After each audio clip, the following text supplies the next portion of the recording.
Psst, José. ¿Qué pasa, Juan? Hoy... ¿Dónde estamos? ¿Dónde estamos? Estamos en un lugar diferente. Sí, yo no sé eso. A ver, gracias, Te Juan. das cuenta, ¿no? Gracias. Hoy tenemos un invitado de lujo. Dirás, Sí. ¿por qué? ¿Porque era ministro en la época de Zapatero? No. ¿Porque es un hombre que ha dirigido el Instituto Cervantes? No. Porque era mi profesor. Fue mi profesor. De hecho, nos abandonó para irse con Zapatero. ¿Cómo? En el curso en que yo estaba. ¿Se abandonó para irse con Zapatero? Sí, nos abandonó para irse con Zapatero. Pero es que cuando yo me metí en la carrera de periodismo en la Carlos III y vi los profesores, me di cuenta de que uno de los profesores que tenía asignados era el autor de un libro que yo había leído hacía poco, que se llamaba Olas en la noche. Y dije, tenemos poetas y todo aquí. O sea que hoy tenemos un invitado de lujo en el canal, porque es poeta, porque ha recorrido mucho mundo y porque sabe bastantes cosas de un personaje que está bastante de actualidad, que es Zapatero. Me quiere sonar ese señor, sí. ¿Te quiere sonar? Pues contigo, César Antonio Molina. Cuando comencé a utilizar la dinamita, yo también tenía fe en muchas cosas, en todas, pero he acabado creyendo solo en la dinamita. ¿Qué tal? ¿Cómo estás? Un placer. Muy bien. Un honor que un alumno sea ya un maestro. Bueno, maestro de Maestro, vicios y de... maestro.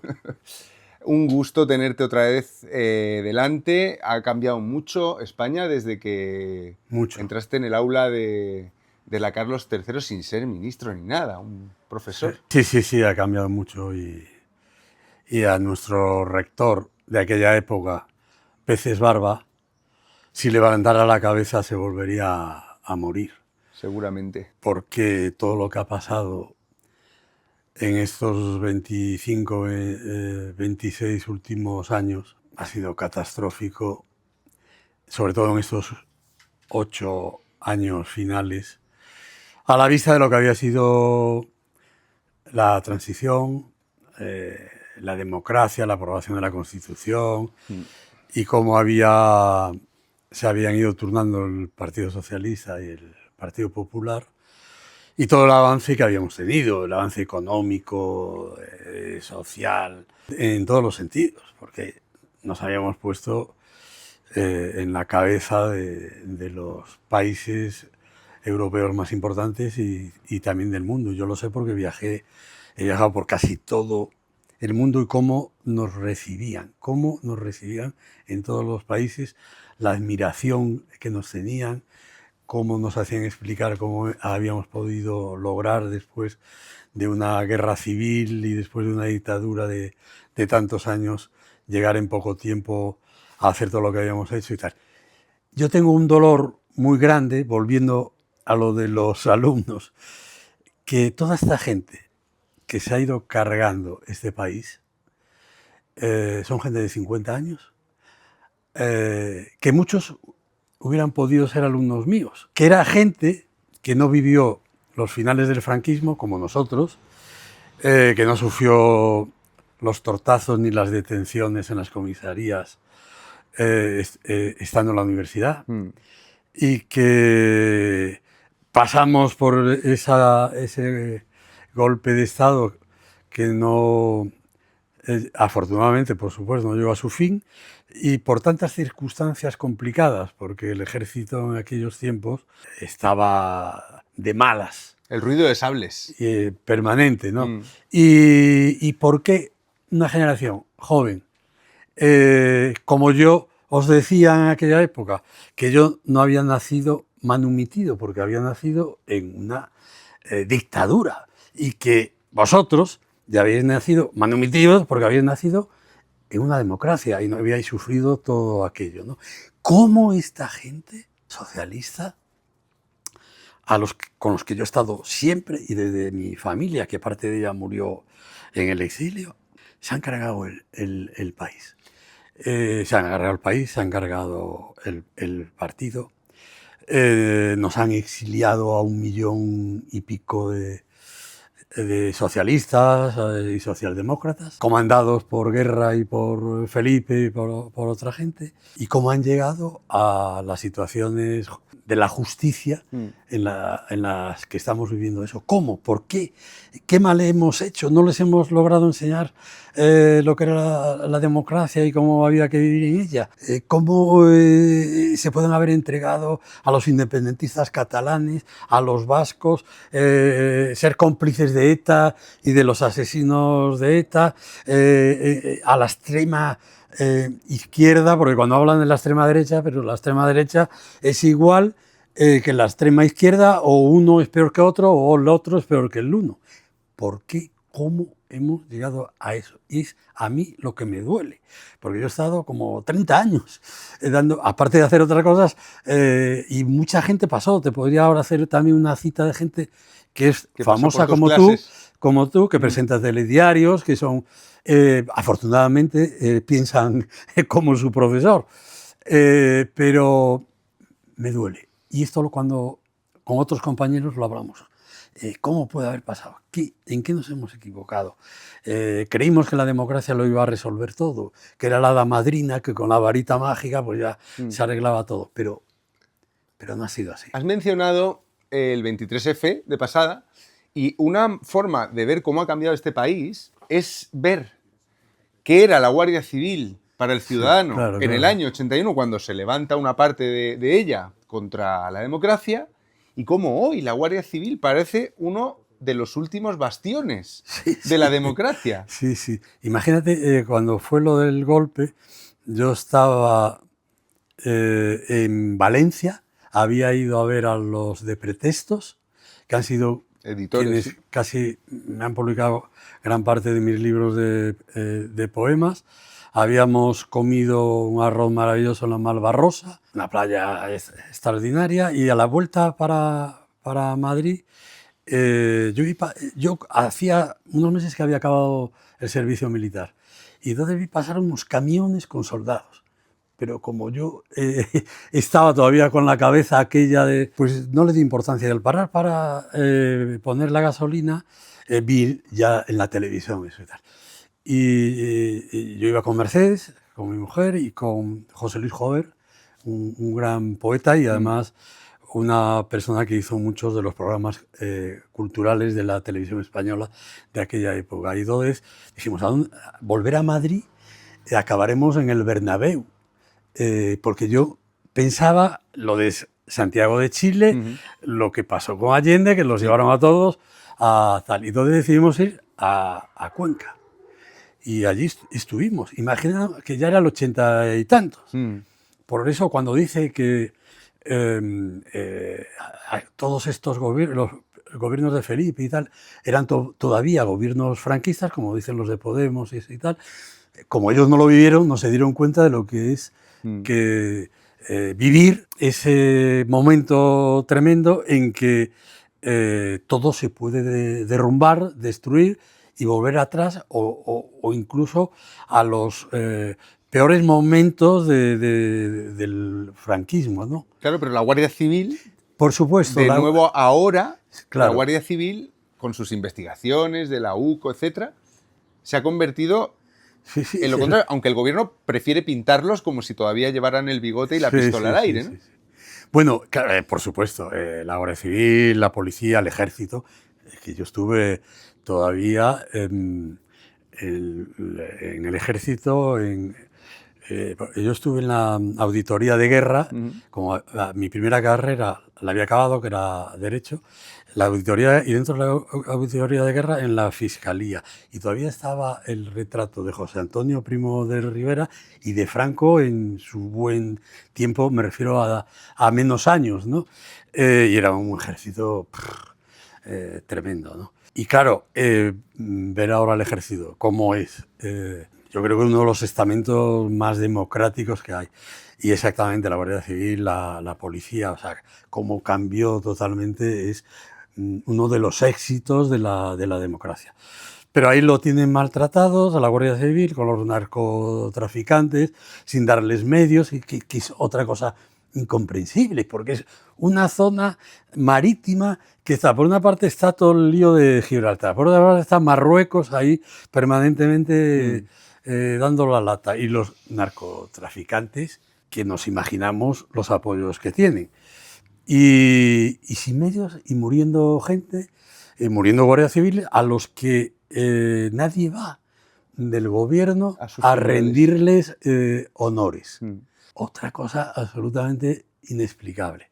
Cuando me preguntan a veces lo de la democracia, esto es una democracia y tal y cual, y como decía Zapatero de Venezuela, es que allí se vota. Pero es que eso casi es lo de menos, porque durante la etapa de Franco también votamos. Los 25 años de paz, el cambio de no sé qué, o sea, ibas allí y votabas, pero sabías que no iba a salir. El 1 de octubre votaron. Pues, claro, pero no es eso, porque la democracia es la separación de poder. O sea, si te metes con los jueces, si te metes con la Guardia Civil, si te metes con los policías, si te metes con los periodistas, si te metes con los empresarios, si te vas metiendo con todas las fuerzas que conforman los pilares de la democracia y lo de Montesquieu de la separación de poderes, es que no existe la democracia. Entonces aquí, si vamos analizando cada una de esas columnas, dices, oye, es que están todas carcomidas. Unas ya están destruidas y otras carcomidas. Si ya Cataluña, dices el Estado catalán o la nación catalana y el resto de España, ya te has cargado a este país. Si vas al País Vasco y como me pedía a mí Zapatero, ¿por qué no iba el Guernica allá? Y pero es que, oiga usted, es que no está entendiendo que lo que ellos quieren es que se reconozca que el resto de España luchó contra los vascos y fue una guerra entre ese resto de España, que a ellos ya les da igual que fueran de derechas, de izquierdas, de estalinistas, musolinianos, no sé qué, con ellos, y eso es una mentira. ¿Por qué sufrieron nuestras familias?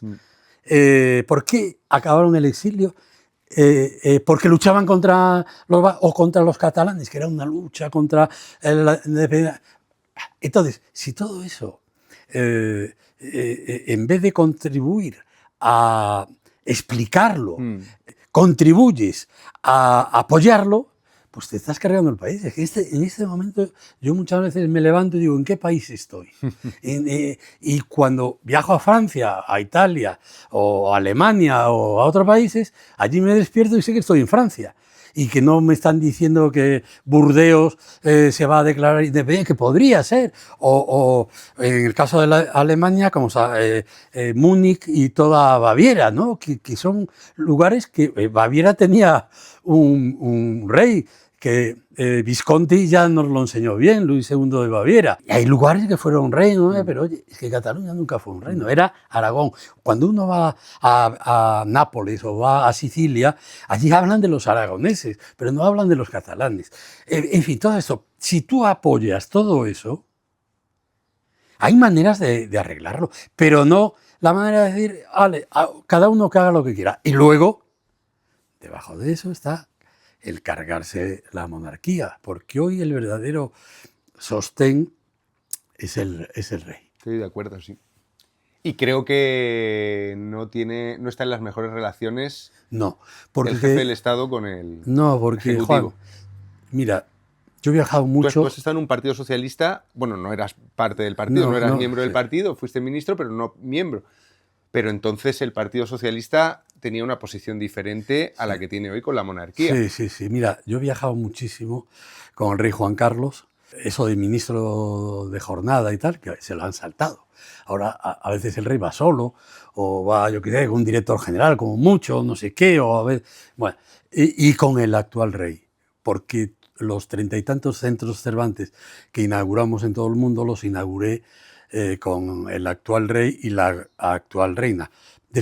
Con el rey Juan Carlos y con la reina Sofía he viajado mucho, ¿no? Y sé los caracteres de uno, los caracteres del otro y tal. Y también la importancia para esa recepción en todos los lugares.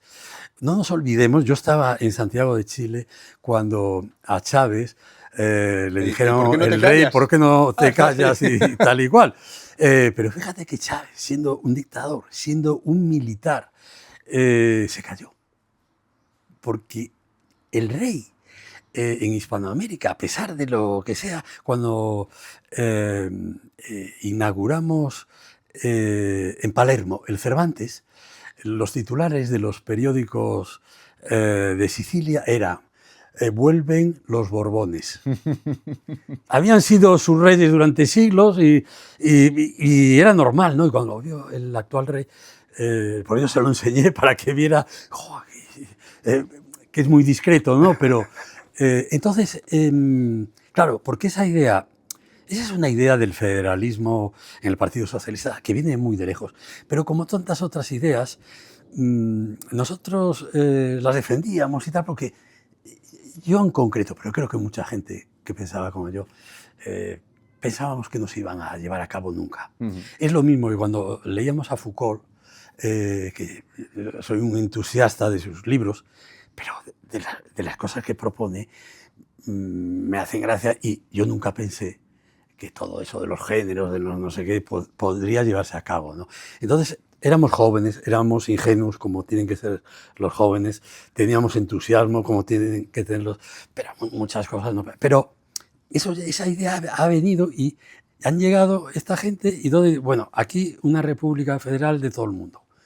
Pero es que en la Constitución no aprobamos una república federal, aprobamos una monarquía constitucionalista y parlamentaria que ha funcionado siempre bien, siempre bien, y es lo único que evita el que nos peleamos.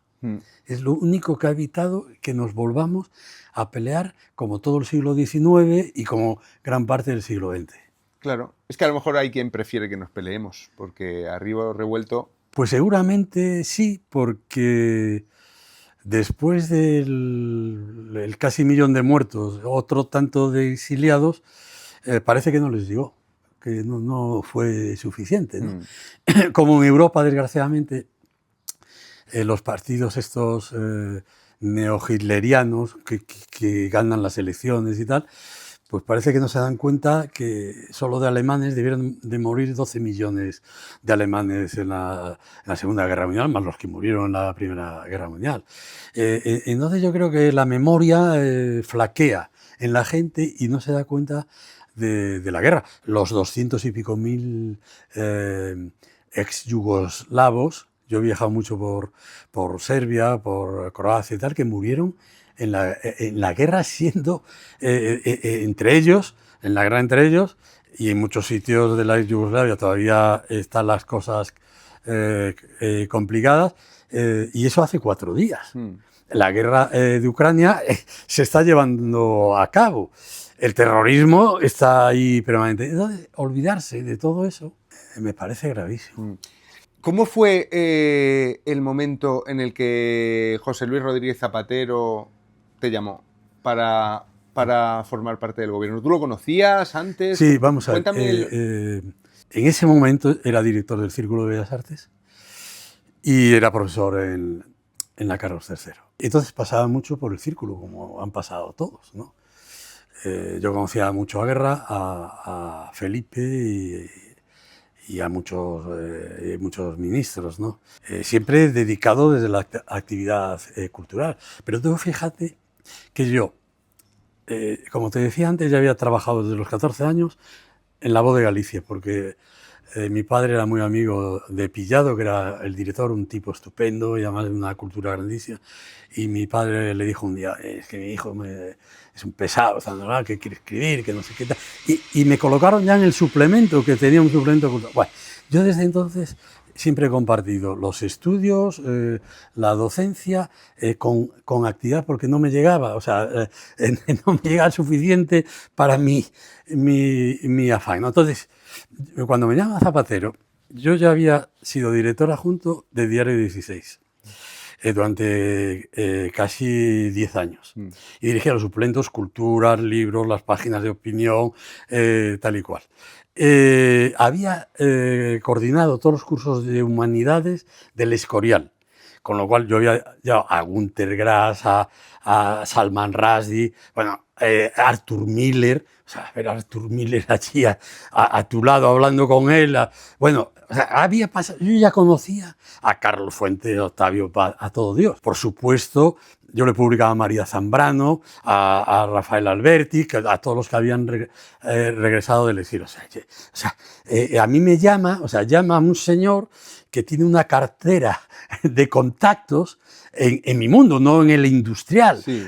no en el interior, no en defensa, en el mundo mío, que es para lo que me llamaba y para lo único que yo hubiera aceptado. Entonces me llama, yo tengo una cartera de esas, yo siempre he dicho que he sido un ministro con dote, porque la mayor parte son sin dote, es decir, que Es gente que no vale para nada fuera, ¿no? bueno, han comenzado las juventudes, eso es una cosa nefasta, las juventudes de los partidos no deberían existir, porque uno se mete ahí, entonces lo colocan en un ayuntamiento, empieza a cobrar, deja los estudios, no acaba nada, o acaba dentro de 21 años, Sí. que no se sabe cómo, porque todos esos que han acabado, o esas, a los 21 años después, que nos explicaran cómo. Bueno, Ya. entonces me dice tal, que tiene que alabiza todo lo que he hecho yo, que no sé qué. Bueno, ¿Lo conocías previamente o no? había dirigido el Instituto Cervantes, Sí. 4.000 personas en todo el mundo. Lo que decía yo con mucho orgullo, recuerdo aquellos libros de historia que había estudiado de pequeño, de que en España no se ponía el sol, en el imperio en España no. Y yo decía que el Cervantes era como un pequeño imperio donde habíamos conseguido que no se volviera a poner el sol, ¿no? Sí.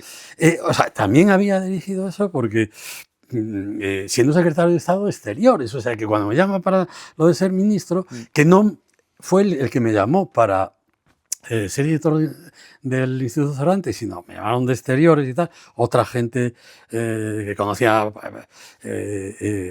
maravillosa, como por ejemplo Bernardino León, que su hermano es el que está en las tertulias de la COPE y es un profesor de periodismo estupendo. Y yo ya había demostrado en lo civil y en lo público todas las cosas que podíamos hacer. A ver, eso nada menos que 30 y tantos Cervantes en todo el mundo. Bueno, entonces me llama y me dice, no, que hay que cambiar esto, que no sé qué, que hay que hacer y tal. Y yo dije, oye, mira, que yo sé lo que hay que hacer en cultura. En otros sitios a lo mejor no. Y yo soy una persona de la cultura, volveré a la cultura cuando sea, pero yo Sí, no que voy tenías a... tu dote. Claro, eso tenía, y no voy a traicionar lo que piense yo sobre la cultura. No, si tú vas a hacer lo que...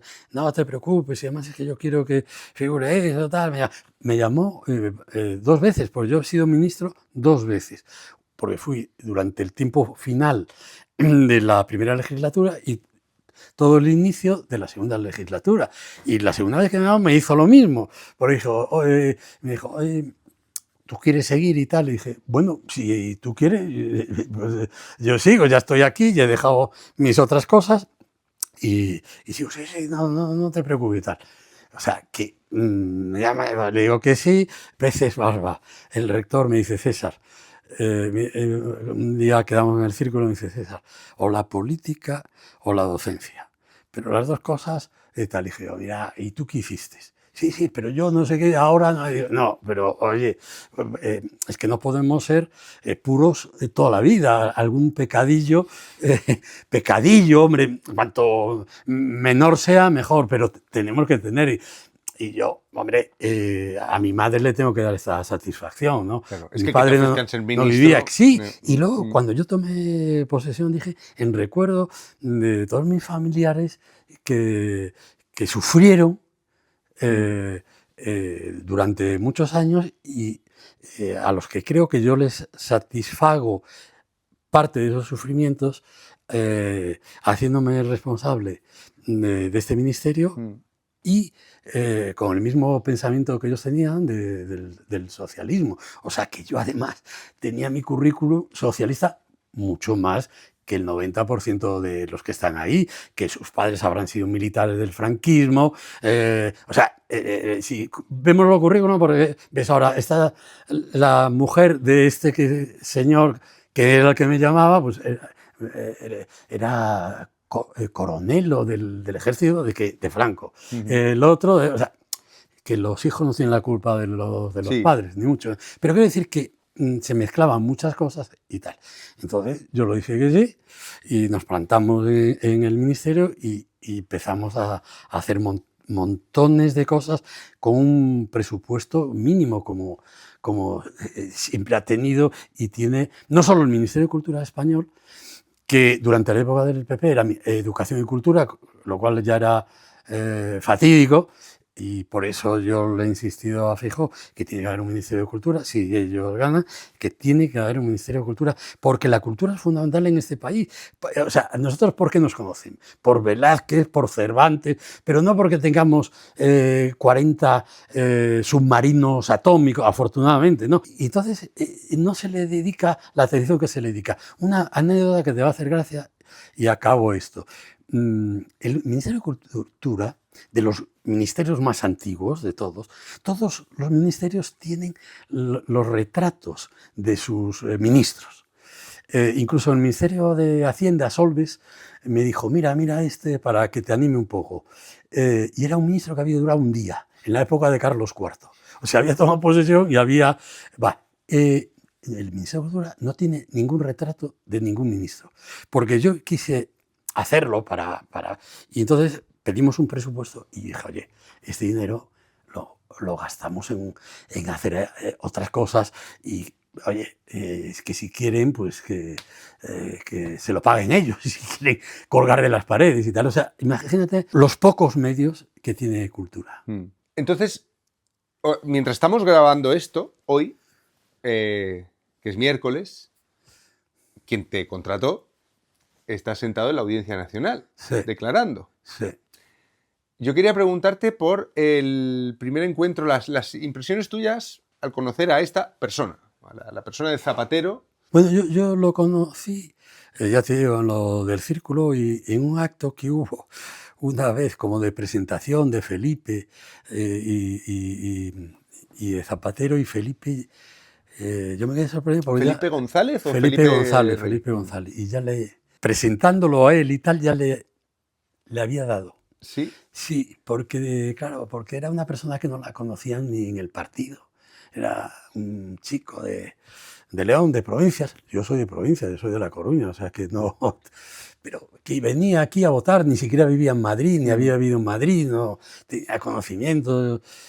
Yo siempre digo que hay presidentes y ministros que no saben dónde está el Reina Sofía. El Prado yo creo que sí, hasta eso llegan, pero el Reina Sofía o el Museo Antropológico, el Museo Romano, cosas de esas que son fundamentales de cultura general.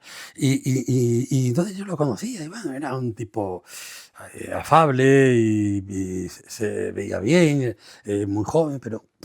es que no había gestionado ninguna comunidad, ningún ayuntamiento, nada de nada. Estaba en el Parlamento, corría por aquí y tal.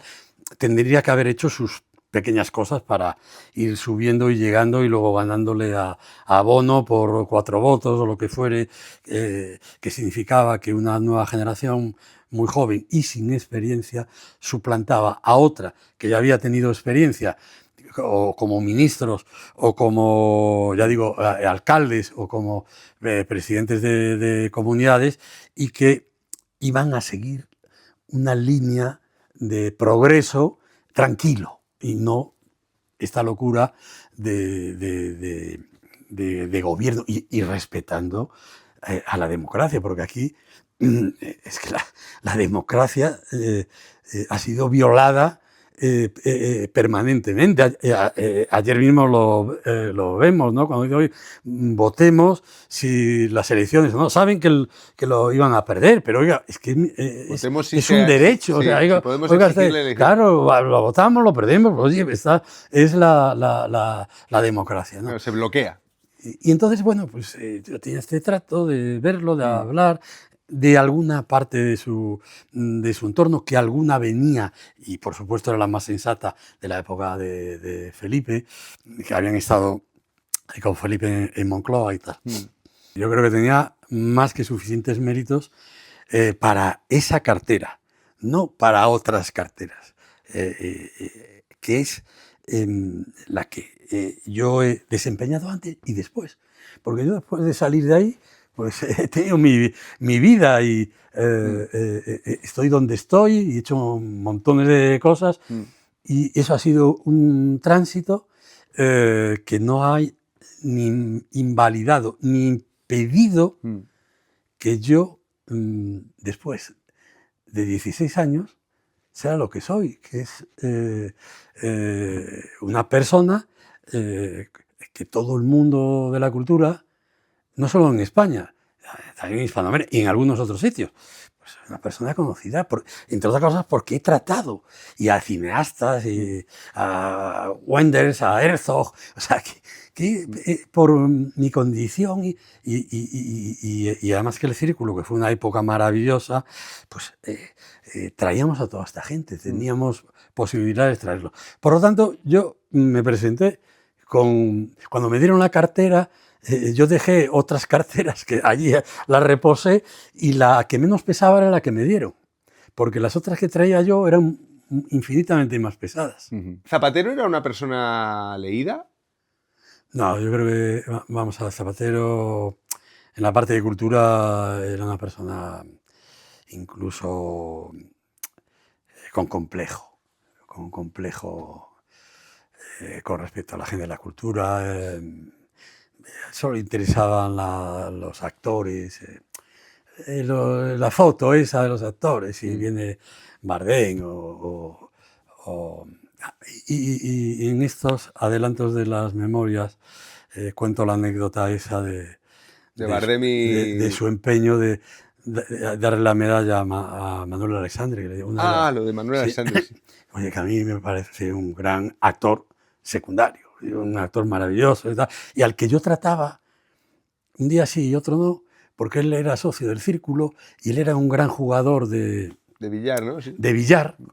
Y entonces, pues yo a veces bajaba para hablar con él y tal, que era muy poco de charla, ¿no? Pero cuando decía algo era una cosa divertida y tal y cual. Y bueno, a mí no me parecía mal, pero es que había montones de gente. De hecho, esa gente, cuando se supo que le daban me llamaban, oye, pero ¿cómo tal? Pero si hay antes oye, llama a Moncloa y explícalo allí y que te lo digan, ¿no? Porque Moncloa se empecinaba con algo, ¿no? Sí, había que hacerlo. Sí, eran como cosas de niño, ¿no? O sea, que yo qué sé, habría visto las películas de estas de niño y Manolo Alexandre pues le había hecho gracia, ¿no? Y bueno, tienes derecho también a darle una medalla a tus recuerdos, ¿no? Y ponerle ahí, pero claro, el caso, ya digo que yo a Manolo Alexandre lo aprecio, lo he querido un grandioso montones y tal, pero yo le di la medalla a Bardem, la medalla del cine que se da en el Festival de San Sebastián, y a Banderas le di la medalla de oro de las Bellas Artes. Sí, que creo que Bardem hablaba mal de Banderas, ¿no? Cuando podía. Bardem es el que más conocía, porque Bardem iba mucho al Círculo, pero cuando era más joven, y yo a su tío, al director, no solo lo conocía, sino que más cosas, ¿no? Y a su madre y a su hermano, o sea, era una gente con la que yo trataba y tal. Y también a Penélope Cruz, ¿no? Pero, y a Banderas también, pero digamos que Banderas es más de tierra firme, ¿no? Y más campechano y más... No es que Banderas no lo sea, pero es que Banderas tiene unos arquetipos... Bardem. Unos arquetipos mentales. Luego, para dejar tirado a los saharauis. Porque Banderas era y todos hemos sido... Bardem, ¿no? Sí, Bardem. Defensores de los saharauis. O sea, porque era un emblema también nuestro de nuestra juventud y de toda esta historia, ¿no? Y ha pasado esto, han dejado tirados a los argelinos y tal. Yo no me meto en ese asunto porque bastante complicado es, pero si tú defiendes eso, defiendes no sé qué, y a la hora de la verdad te callas la boca y, ahora tienen gaza. Y pones la mano en lo de Hollywood, como el otro día, en el centro del imperialismo universal, el centro del capitalismo salvaje, el centro de un país donde está Trump, que es un chalado, pero bueno, oye, está ahí, ¿no? Y entonces vas allí a Hollywood y pones tu mano y creo que es el primer español. No debe ser, decían, leí el primero, pero yo creo que Banderas tiene allí también. Bueno, oye, pero son esas contradicciones que dices, oye, pero tú, ¿qué me estás? Entonces, Bandera es más tranquilo, más tal, me llamaba mucho, hablábamos, no sé qué, que quería hacer una película sobre Boabdil, que en fin, pero yo le tengo el mismo aprecio que probablemente ellos ya, Bardem no me tenga a mí, porque ya, yo debo ser ya un fascista y demás. Dentro del gobierno de Zapatero, ¿se llamaba también fascista la gente? Porque... No. Y me he olvidado yo de contestarte antes una pregunta con respecto a la monarquía y a los reyes. Zapatero les tenía mucho respeto.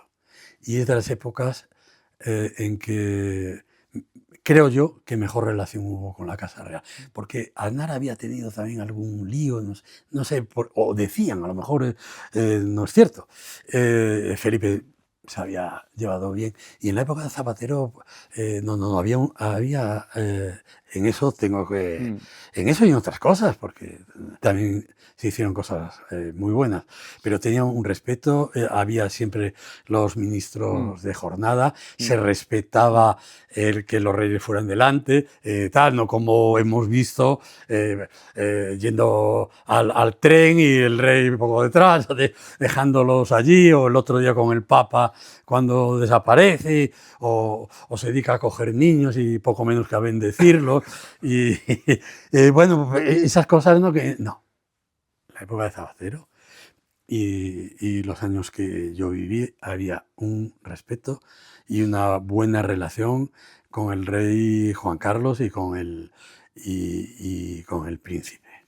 Pero la pregunta de si se llamaba fascista No. a la gente... No, porque la división, el muro, el Papa dijo que había que derribar los muros, pero es que alguien Lo ha dijo levantado antes que había que se haría un muro. Eso nunca lo dijo. Bueno, a ver, ¿y piensas qué te parece? Estabas en el Consejo de Ministros. Sí. Te quiero preguntar cómo era un Consejo de Ministros en la época de Zapatero. Bueno, un consejo... Primero, Rubalcaba llevaba todos los temas de ETA y tal, y siempre digo, y a lo mejor como el Ministerio de Cultura, el Ministro de Cultura está al final de la mesa esa ovalada, porque es el lugar lo ocupas por la fecha en que se creó el ministerio, claro. Y Exteriores está allí al lado y lo otro. Y yo en el óvalo ese pues estaba casi al final y a lo mejor me equivoco o no lo oía. Yo nunca había oído hablar de ETA, nunca. Nunca, en el Consejo de Ministros. Nunca. Y creo que era lo mejor, porque eran asuntos muy complicados. De interior. Sí, muy complicados y tal, y yo creo que había que guardar cierta reserva, ¿no? Entonces, Rubalcaba, que fue un gran ministro y una persona que me ayudó mucho como Solbes, porque eran gente...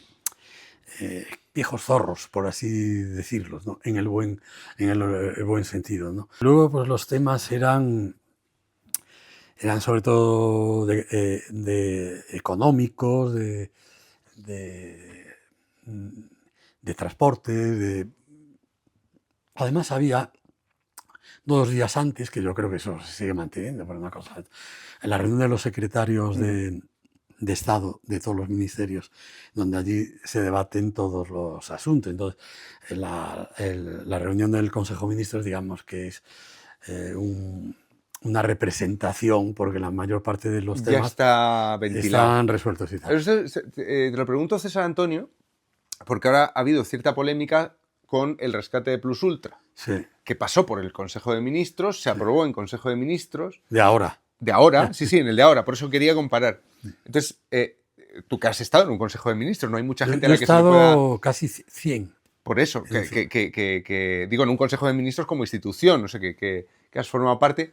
Te quiero preguntar si es posible que un rescate a una aerolínea pase sin que nadie vea Bueno, nada raro. vamos a ver, en el Consejo de Ministros se aprueban supuestamente las cosas colegialmente, y así aparece firmadas y tal, pero el presidente, no le vas a llevar la contraria al presidente, sobre todo en casos que si él pone interés, pues ya sabes que hay algo.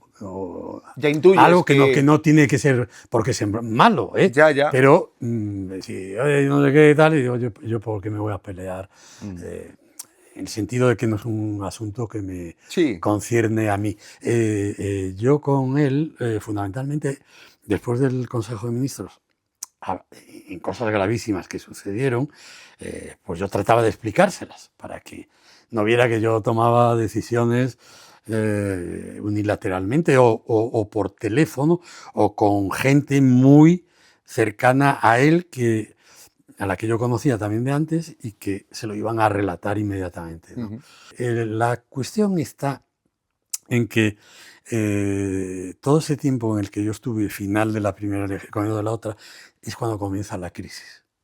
Y entonces ahí es cuando ya empiezan los problemas entre Solbes Y Zapatero. el ministro, Sobre esto te quiero preguntar después. Pero, entonces, ¿es posible que pase un rescate de una aerolínea sin que...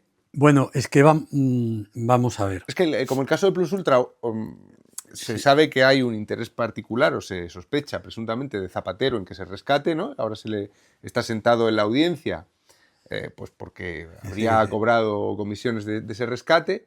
Entonces, yo intento entender cómo una aerolínea que no conocíamos que teníamos pasa como rescate por un Consejo de Ministros y se acaba aprobando, porque no termino de entender cómo eso puede ocurrir. Sí, además se es corresponsable. Por eso, claro. Sí, pero bueno, vamos a ver. La ministra, porque las que me tocaron a mí, de Vivienda, lo de Plus Ultra, el ministro de Sanidad, el Plus Ultra, eso lo sabe, el de transportes, el de industria, transporte. O sea, hay una serie de ministerios que saben eso, pero el de exteriores a lo mejor podría saberlo, pero digamos que hay temas que desconoces porque no afectan a tu ministerio y ya bastante problemas tienes con resolver los propios problemas. Ahora, el Consejo de Ministros supuestamente es corresponsable de lo que firma, pero sucede como en muchos patronatos, en que hay una serie de patronos que firman y no se enteran de lo que eso pasó, y por una de las crisis económicas, que las cajas de ahorros y otros bancos y tal, los que eran nombrados precisamente para ver la agua, pasaban y así se hundieron. Pero bueno, a lo que afecta es ¿quién presentó eso de Plus Ultra? ¿Qué ministro lo presentó?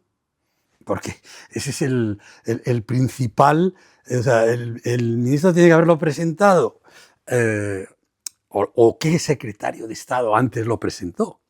Y se supone que ya habrían hablado con Moncloa, a sabiendas, supongo yo, de que era una historia complicada.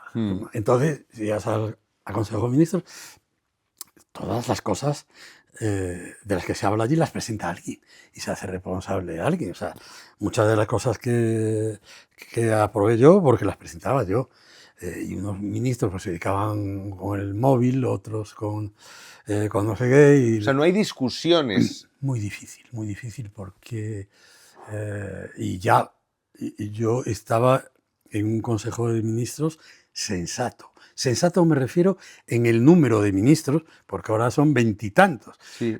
Que hablen 20 y tantas personas, aunque hablen 5 o 10 minutos, y los consejos durarían, no sé, como los de un estado totalitario, ¿no? Todo el mundo queriendo hablar y tal, para que al final alguien lo decida por los demás. Entonces, es muy difícil, pero alguien lo presentó. el presidente, oyendo, pues te decía una cosa, me parece bien, o tal, o mira esto, o tal o cual, con lo cual también tuvo que dar una opinión y luego se pasó a la firma, que muchos, si le pasaran la firma de su fusilamiento, pues lo firmarían, porque también no los debemos... ya, claro, que es mucho para... porque oye, son muchos temas, muchas historias, te tienes que pelear incluso con los propios compañeros, ¿no? Yo, por ejemplo, con la... creo que era la de transportes o algo así, en fin, que había sido consejera también de la Junta de Andalucía y también fue juzgada y tal igual. Conseguimos el 1% cultural de los transportes, o sea, de todo lo que se construía, todo lo relacionado con transportes, habíamos acordado, y que fue en esa época, el 1% cultural. Entonces me dice esta ministra, que era muy alocada y que es fácil de imaginarse quién era, que además tenía un apodo, me dice a mí que solo elegirá ella, a quien le da el 1%. Le da el 1%. El ministro de Cultura soy yo. Y es cultural. Pero es que el Ministerio de Cultura era como una colonia de todos los ministerios. Esta señora me decía que ella iba a decidir. En exteriores, todos los ministerios nombraban a sus agregados en las embajadas. El único que sigue sin nombrar a sus agregados. Los agregados culturales no los nombra el Ministerio de Cultura. Uno de mis conflictos con Moratinos, que yo siempre me llevé bien con él, pero que era uno de los satélites de Zapatero. Como este que ha hablado y le ha hecho el mal favor, otro satélite. Sebastián. El de Industria, Clos, y luego Sebastián, que estaba allí. Uno, Clos, más, me vino a ver al ministerio y me dijo, no, porque estaba lo de... Eso lo he contado. Está la Feria de Frankfurt dedicada a Cataluña. Tuvieron que pasar como 15 años para que se la dedicara a España. Bueno, y lo dije, y además costaba un dinero y el ministerio, no, eso lo pago yo. No. Lo pagaba Industria. Industria, sí. Clos. Sí. Que era pero era me PSC. viene y me dice, como si me hicieran un favor, pero nos tienes que pasar toda la parte industrial de la cultura. Tú imagínate, toda la parte de los derechos de autor, de los creadores, de los músicos, o sea, para que la gestionara industria y no cultura. Entonces, yo tenía que estar en perpetua discusión con él. Claro, nada más salió, dije, hay que crear una dirección general de industrias culturales. Y si la creamos, se acabó el asunto, ¿no? Entonces, tenía que estarte peleando con los propios porque esa más cultura era como la casa de no sé qué. Oye, yo medio no sé qué. Y claro, yo era ministro no solo de cultura, sino de la cultura de este país.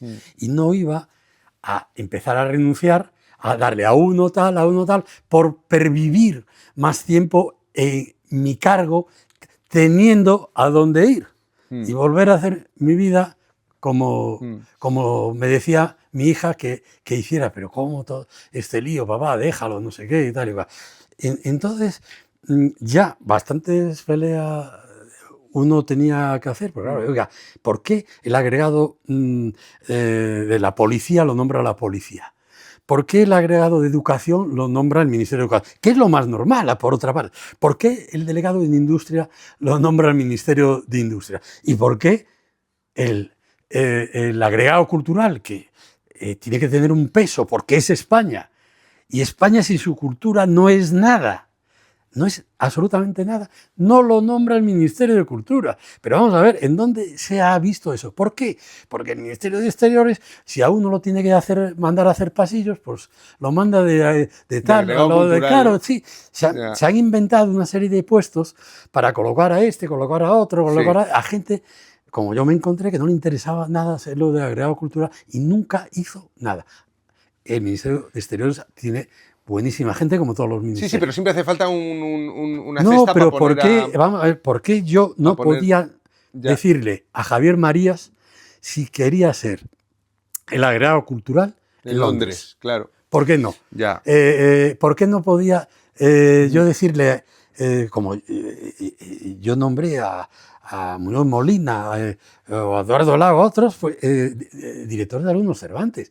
Porque, oye, llevaban su prestigio. Si yo tenía esa convicción de lo que era yo y sobre otra gente, ¿por qué a España no la iba a poder representar alguno de sus escritores? Yo qué sé, Eduardo Arroyo, que bueno, no se me ocurrió, pero pensándolo para que estuviera en París, que conocía a toda la gente de París. O sea, y además habíamos tenido la experiencia de Semprún, que para mí ha sido un maestro y un grandísimo amigo, ¿no? Y Felipe pues nombró a uno de los grandes escritores, pero además uno de los grandes escritores europeos y que lo conocía. Pues no se podía y no se puede. Se sigue exactamente lo mismo.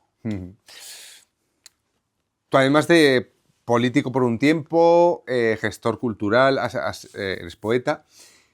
Zapatero ha causado muchísima sorpresa a mucha gente, Sí. porque, bueno, se ha derribado un mito. La gente creía que Zapatero era una cosa y ahora las sospechas son cada vez más fundadas de que era otra. Tú, que lo tuviste cerca, que lo trataste, el ojo del poeta, o sea, el observador, ¿tú viste algo en Zapatero que te permitiera anticiparte? No, a mí me ha sorprendido mucho esto, porque yo he dicho una cosa y luego se la doy a Felipe. No sé si la dijo él o la dije yo antes. Yo le doy a él todas las... pensábamos que era un incapaz. O sea, armar todo este follón, eso lo puede hacer alguien que tiene una capacidad, aunque haya violado todo tal, pero para saltarse todas las leyes, todas las normas, tienes que saber, tienes que tener unas predisposiciones. Sí. Y yo pensaba que Zapatero era incapaz de hacer, pero incapaz por incapacidad. No, por... Entonces, yo cuando vi esto, yo podía haber pensado algunas otras cosas, pero esto me conmocionó un poco porque nunca le vi ningún interés, digamos, económico, no percibí nunca eso. Yo lo que percibía era una persona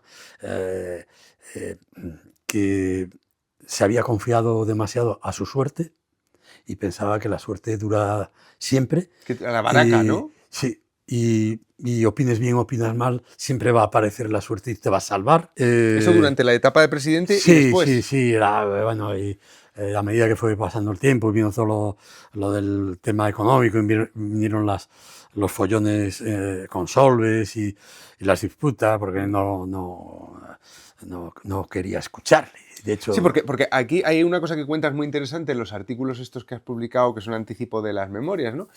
En The Objective, que cuentas que el gobierno sí sabía que venía la crisis, bueno, Solves sabía que venía la crisis, es que vamos a ver, pero Solves tuvo que comerse un sapo y decir que no venía la crisis. Bueno, vamos a ver, lo sabíamos porque Solves, que yo creo que fue un buen ministro y ya digo que yo solo puedo hablar bien de él y cómo se comportó, pero era una persona de cultura y entonces me entendía cuando yo decía, mira, es que hay una serie de cuadros importantes para el Prado o para el Museo de Barcelona o tal igual que se pueden intercambiar porque es una herencia.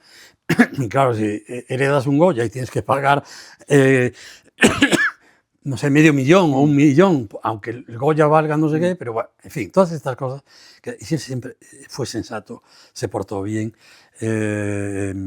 era burlón. Y luego cuando cesamos, los meses que estuvimos, que yo ya había avisado que me iba del Parlamento, tenía muchas charlas con él, ¿no?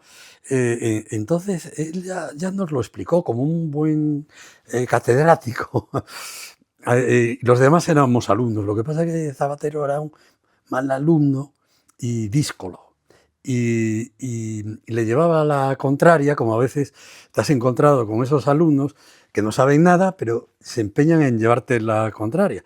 Y tú al principio lo vas toreando hasta que llega un momento que dices, oye, mira, es que le estás haciendo un mal al resto de tus compañeros diciendo las cosas que dices. Pues Zapatero no quería que la crisis viniera y lo negaba No, delante de... no. No quería creerlo. No es que no. Bueno, nadie quiere que vengan eso, las cosas malas, ¿no? Y la crisis es una cosa terrible. No.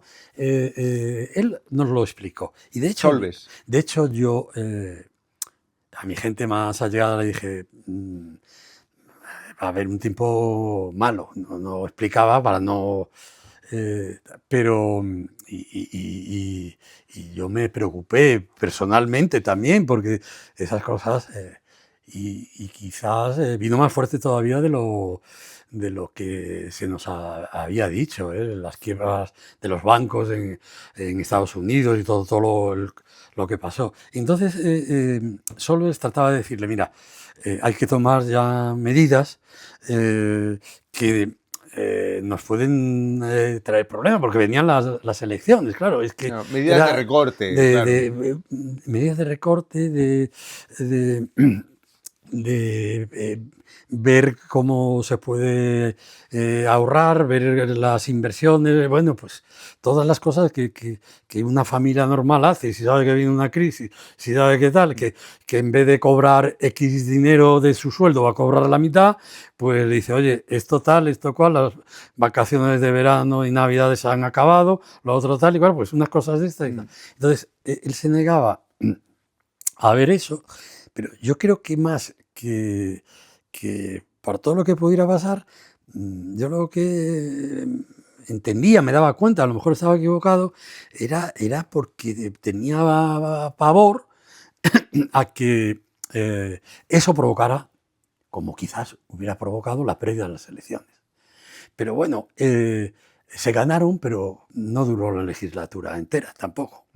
O sea, y se le acabó a él todo, ¿no? En el artículo hablas de esta era la doctrina, ¿no? Sí, bueno, porque oyendo eso, luego vienen las elecciones y supongo que como un equipo de fútbol, para ganar el entrenador le dice, vosotros veréis, porque la prima no la vais a cobrar. O sea, comprendáis el partido, ni prima, los que hayan jugado mal se van a ir al banquillo y tal y cual. Pues de alguna manera, lo que nos sugirió antes de que pasáramos a ser ministros en funciones, porque cuando se convocan las elecciones y tal, se va a hacer, pues, oye, el que no juegue bien el partido, el que tal, el que igual, vosotros veréis, allá vosotros, claro. Entonces, ¿qué vas a hacer? O dice, oye, yo me voy o tal. Bueno, pues a lo mejor era lo que hubiéramos tenido que hacer algunos, ¿no? Pues, no lo hicimos, tal. Yo le decía a Solves, luego ya cuando cesamos, ¿tú crees que hicimos bien? Yo, claro, que cómo no... hay situaciones que tal. Bueno, el caso es que cuando dice que no lo vio, o sea, lo juzgan diciendo que no lo sabía. Sí, no lo sabía. No lo sabía. Y eso no es cierto. Quizás es peor que lo sabía y que se negó a tomar una serie de medidas inmediatas porque nos hubiéramos ido todos, unos a la calle y otros a... Es que aquí veo una cosa que me recuerda a Sánchez durante la pandemia. A Sánchez en la pandemia, para mantener el 8 de marzo la manifestación feminista, porque iban a anunciar la ley del sí es sí, querían hacer...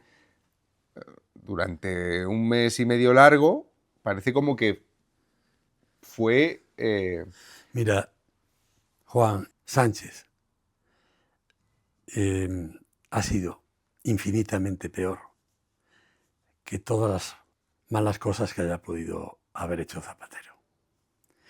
Zapatero todavía guardaba las formas, todavía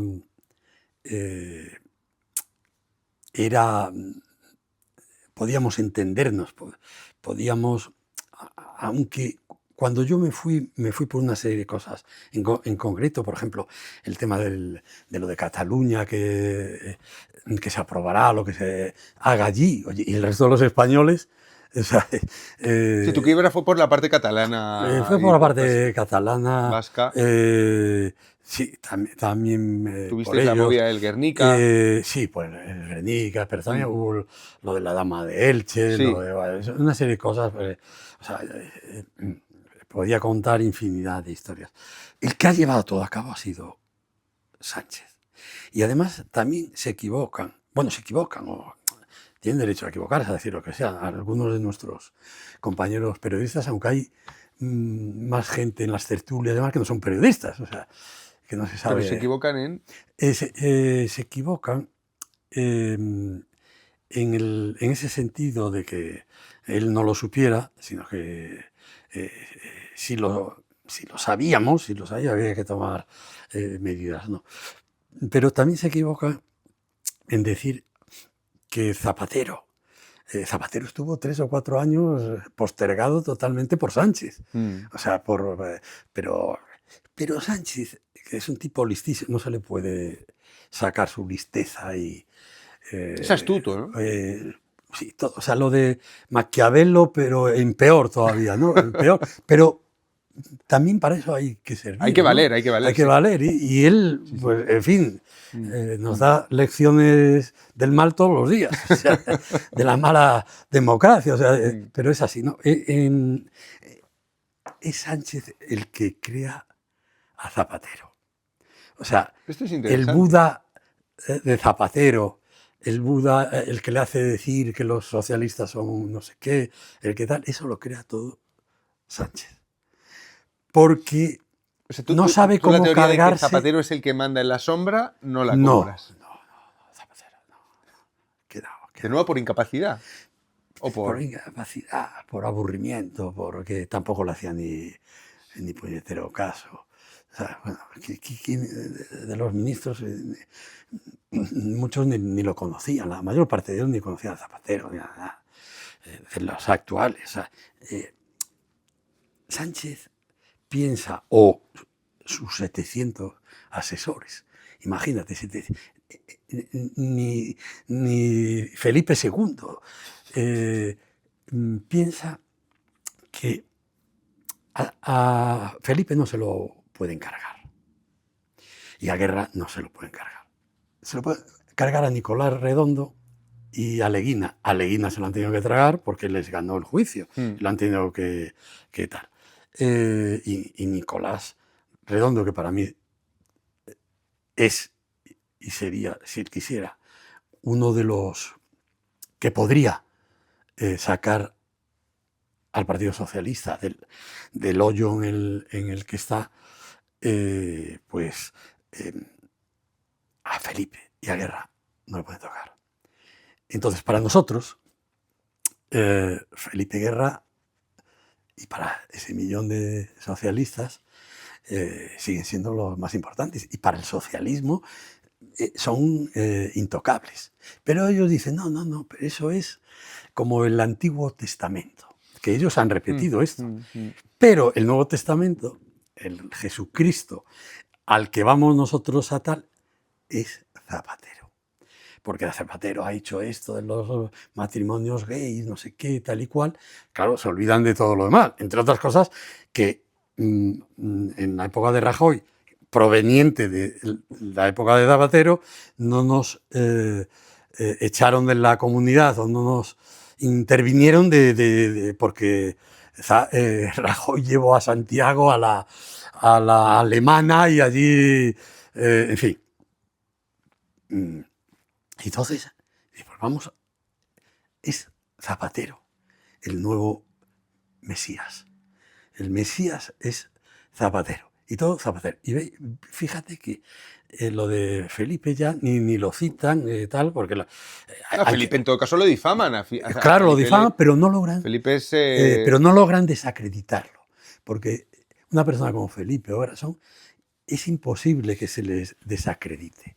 Al contrario, el efecto que hace es que el PP los asume también como parte de ese trozo, digamos, socialdemócrata que alguna gente del propio PP tiene, pues, o sea, Es que hoy ir contra la educación pública, contra las... es imposible, excepto algunos chalados, pero tal. Y entonces, pero Zapatero surge de ahí, lo van sacando en andas, aquí, allá, tal, y de repente sucede esto y se les estalla todo en la cabeza, porque claro, decir eso, que los socialistas somos como San Francisco. O sea, las últimas cosas que ha dicho Zapatero podía ser de la orden franciscana. De Santurrón. No tenemos nada. Yo no sé en las casas en las que viven todos. O sea, luego ves las casas en Puerta de Hierro, en no sé dónde, donde han estudiado sus hijos, me refiero del progresismo, todo ¿no? Porque, o del propio Iglesias, ¿no? Que también en vez de irse a vivir a un barrio de estos humildes, pues vive nada menos que en la carretera de La Coruña. Y entonces crean eso, pero claro, Zapatero, yo creo que se pasa. Y entonces los socialistas empiezan a decir una serie de cosas que hoy son tremebundas al ver supuestamente todo lo que ha hecho. Y entonces eso les estalla por todos los sitios porque ya no tienen otro profeta de su Nuevo Testamento para decir que hay que seguirlo a él y no a los otros, que los otros son ya O sea, que sería el sanchismo el que crea al Zapatero Mesías, al Zapatero Buda Sí. Pero, claro, también podemos pensar en una ibris en la que Zapatero también... él ha colocado, se dice, dentro del Consejo de Ministros a Fines, ha ido ganando terreno. Es que no puede ser Zapatero esa ingenuidad, esa incapacidad que le atribuye. No puede ser como la cita de Baudelaire de que el mayor éxito del diablo es que creamos que no existe. Sí, o sea, pero mira, por ejemplo, Zapatero... El Zapatero tonto no es el más genial engaño de Zapatero. ¿Tú eso no lo...? No. Mira, la presidenta del partido, que era Narbona, que estaba a mi lado. Y ahora está también al lado de los banquillos. No la tragaba Zapatero. No tragaba Zapatero a Narbona. No la tragaba. Y la cesó. Antes que al grupo nuestro. Porque además tenía todos esos follones de los desaladeros del Mediterráneo para el agua. Bueno. La cesó. Y cesó a la que luego va a ser presidenta del partido. Aunque ella no mande mucho, pero es la presidenta. La presidenta. Con lo cual, Zapatero, mucha vista no tenía. Hoy, si vamos viendo ministro por ministro, yo te aseguro que hay muy pocos que haya dicho Zapatero. Entre otras cosas, porque es gente que nunca nos hemos cruzado con ella.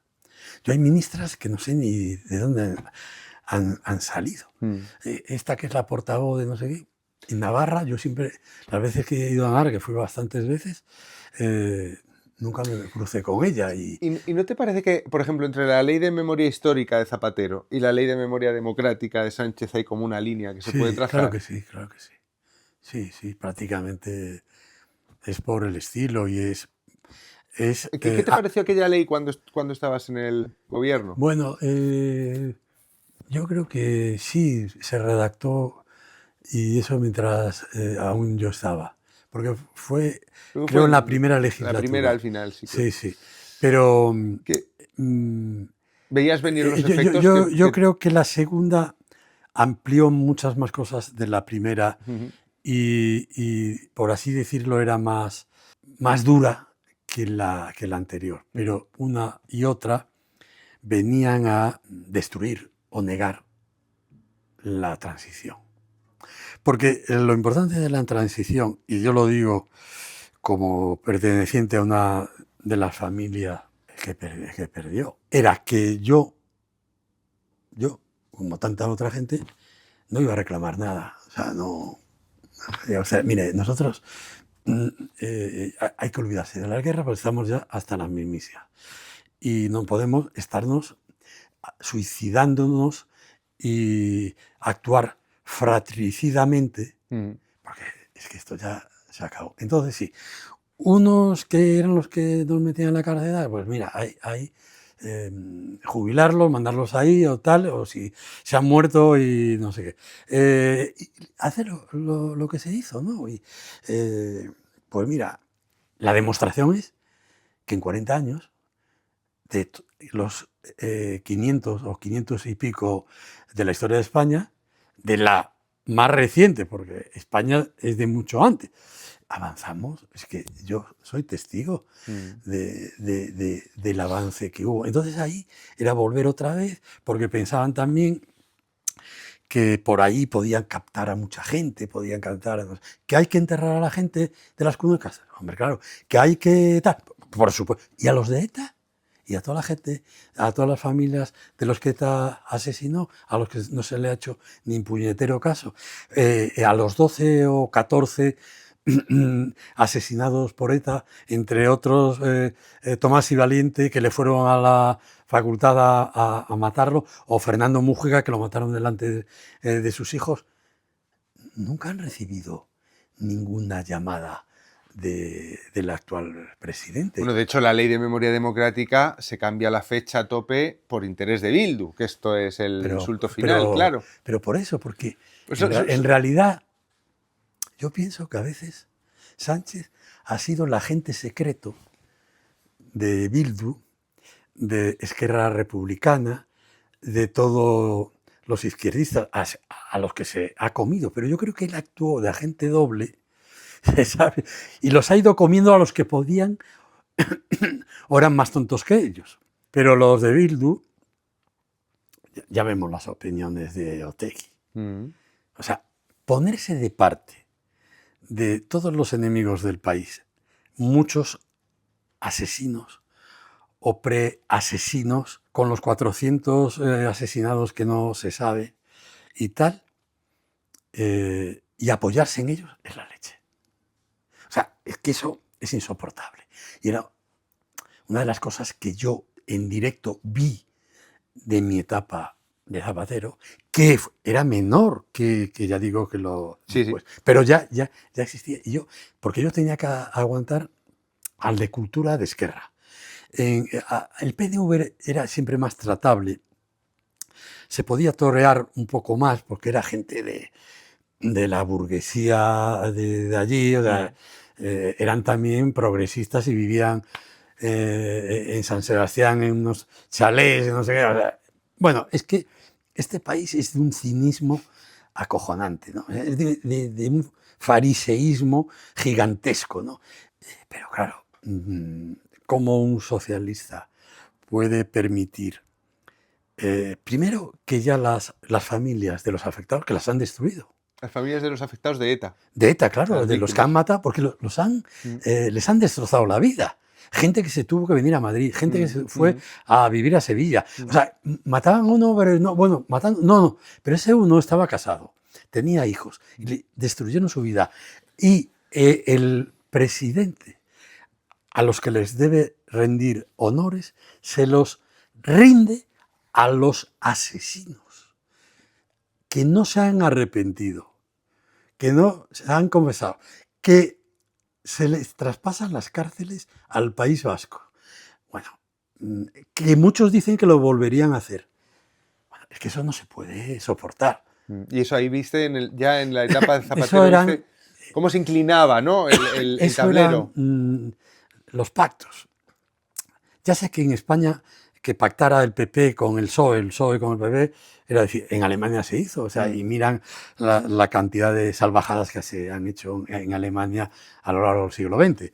Pero bueno, oye, son partidos constitucionalistas que han gobernado uno y otro, pues podrían haber, lo que decíamos muchos, haber llegado a un pacto del Partido Socialista con el PP y decir, oye, mira, estas leyes vamos a hacer, pongámonos de acuerdo. Es que, por ejemplo, la ley de memoria histórica o democrática o como se quiera llamar, no tiene sentido si no la pactan los dos grandes grupos, porque la memoria de un país tiene las dos patas, claro. Pero por supuesto, supuesto, no puedes pactar la memoria democrática con nadie de la derecha y con los nacionalistas. Juan, si es que eso es la Constitución. Claro. Si el problema es que no había que redactar nada, es la Constitución. El pacto fue la Constitución. Sí, y una pregunta así a mala leche, César Antonio. Claro, tú eras diputado. Yo en la segunda legislatura era diputado. Yo siempre me pregunto esto, de la disciplina de voto. Porque pensamos, si el diputado es un tipo que ha salido de las juventudes del partido y que es un retrasado mental que le da los botones, perfecto. Pero una persona con criterio propio, cuando tiene que votar en contra de no es solo de su conciencia, de su criterio más elemental, ¿cómo lo vive? O sea, bueno, vamos a ver, el ministerio teníamos que hacer muchas cosas. Y también era luchar por este país. Es decir, que había propuestas de los independentistas que eran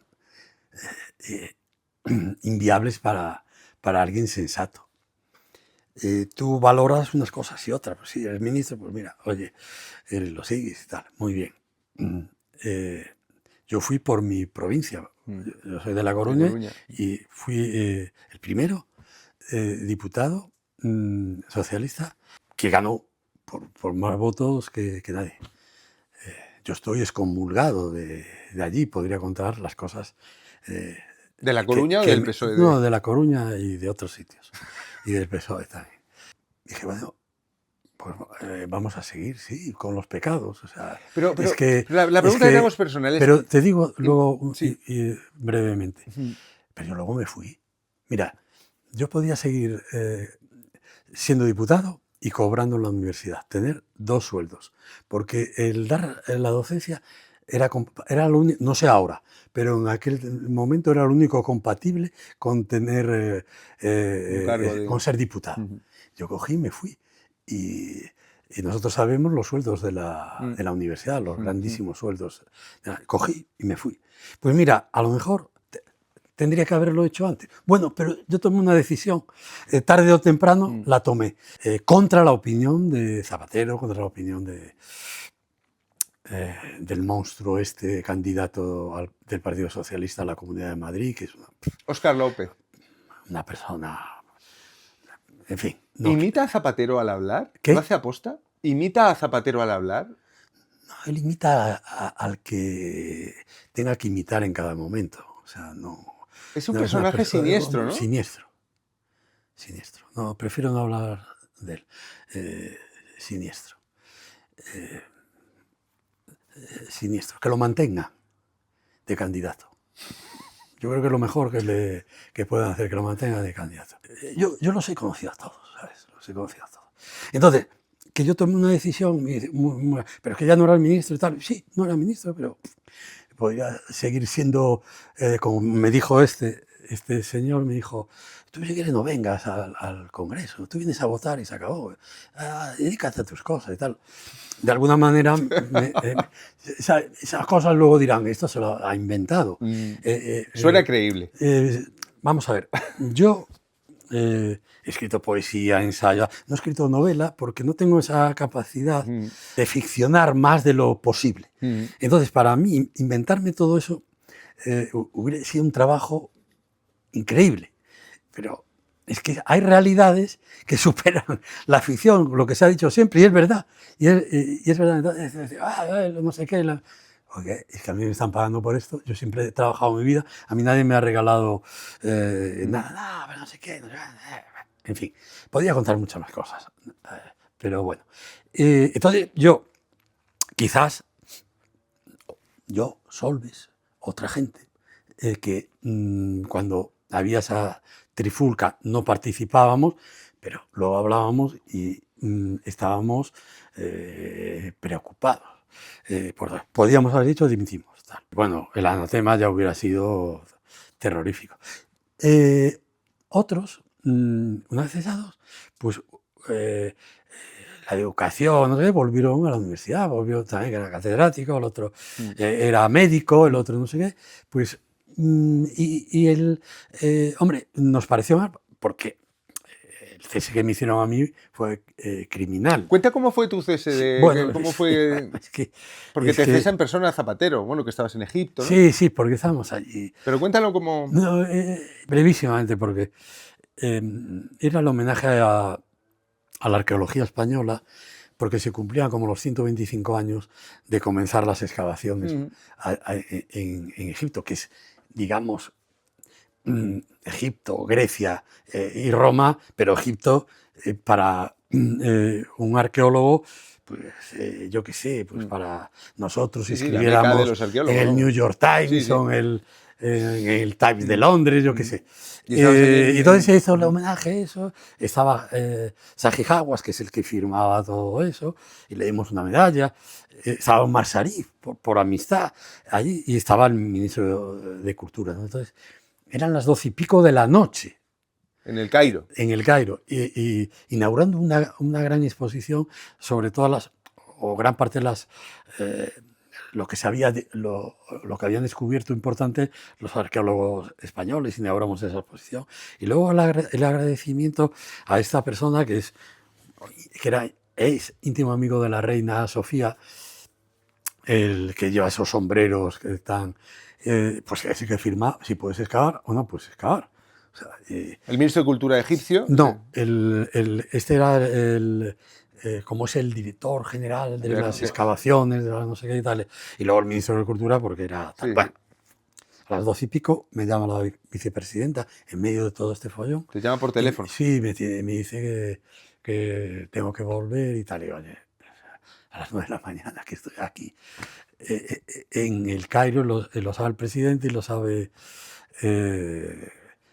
toda la gente y tal, porque yo no acompañé a Zapatero a Turquía, lo acompañaron otros ministros, la mayor parte de los cuales fueron cesados a la vuelta, porque iba a ir a Obama y entonces había preparado una exposición sobre la Alhambra, pero Obama no la iba a inaugurar. Y yo dije, mira, yo tengo que hacer, pues nada, había costado Dios y ayuda. Lo de la arqueología. Sí. A mí siempre me interesó muchísimo la arqueología y los arqueólogos españoles son extraordinarios. Entonces también teníamos un local que era una antigua casa de España en el Cairo, entonces la íbamos a transformar para los arqueólogos, para qué tal. Bueno, el caso, a las 12:00 de la noche, tú imagínate. Entonces, Porque te llaman, ven ya, sí, ven ya. a Moncloa. ¿A dónde? A Moncloa. A Moncloa, A Moncloa. claro. A las 12 de la noche. Entonces el ministro daba una fiesta en la que estaba toda la cultura cairota, sí. estaba allí, una vida y tal.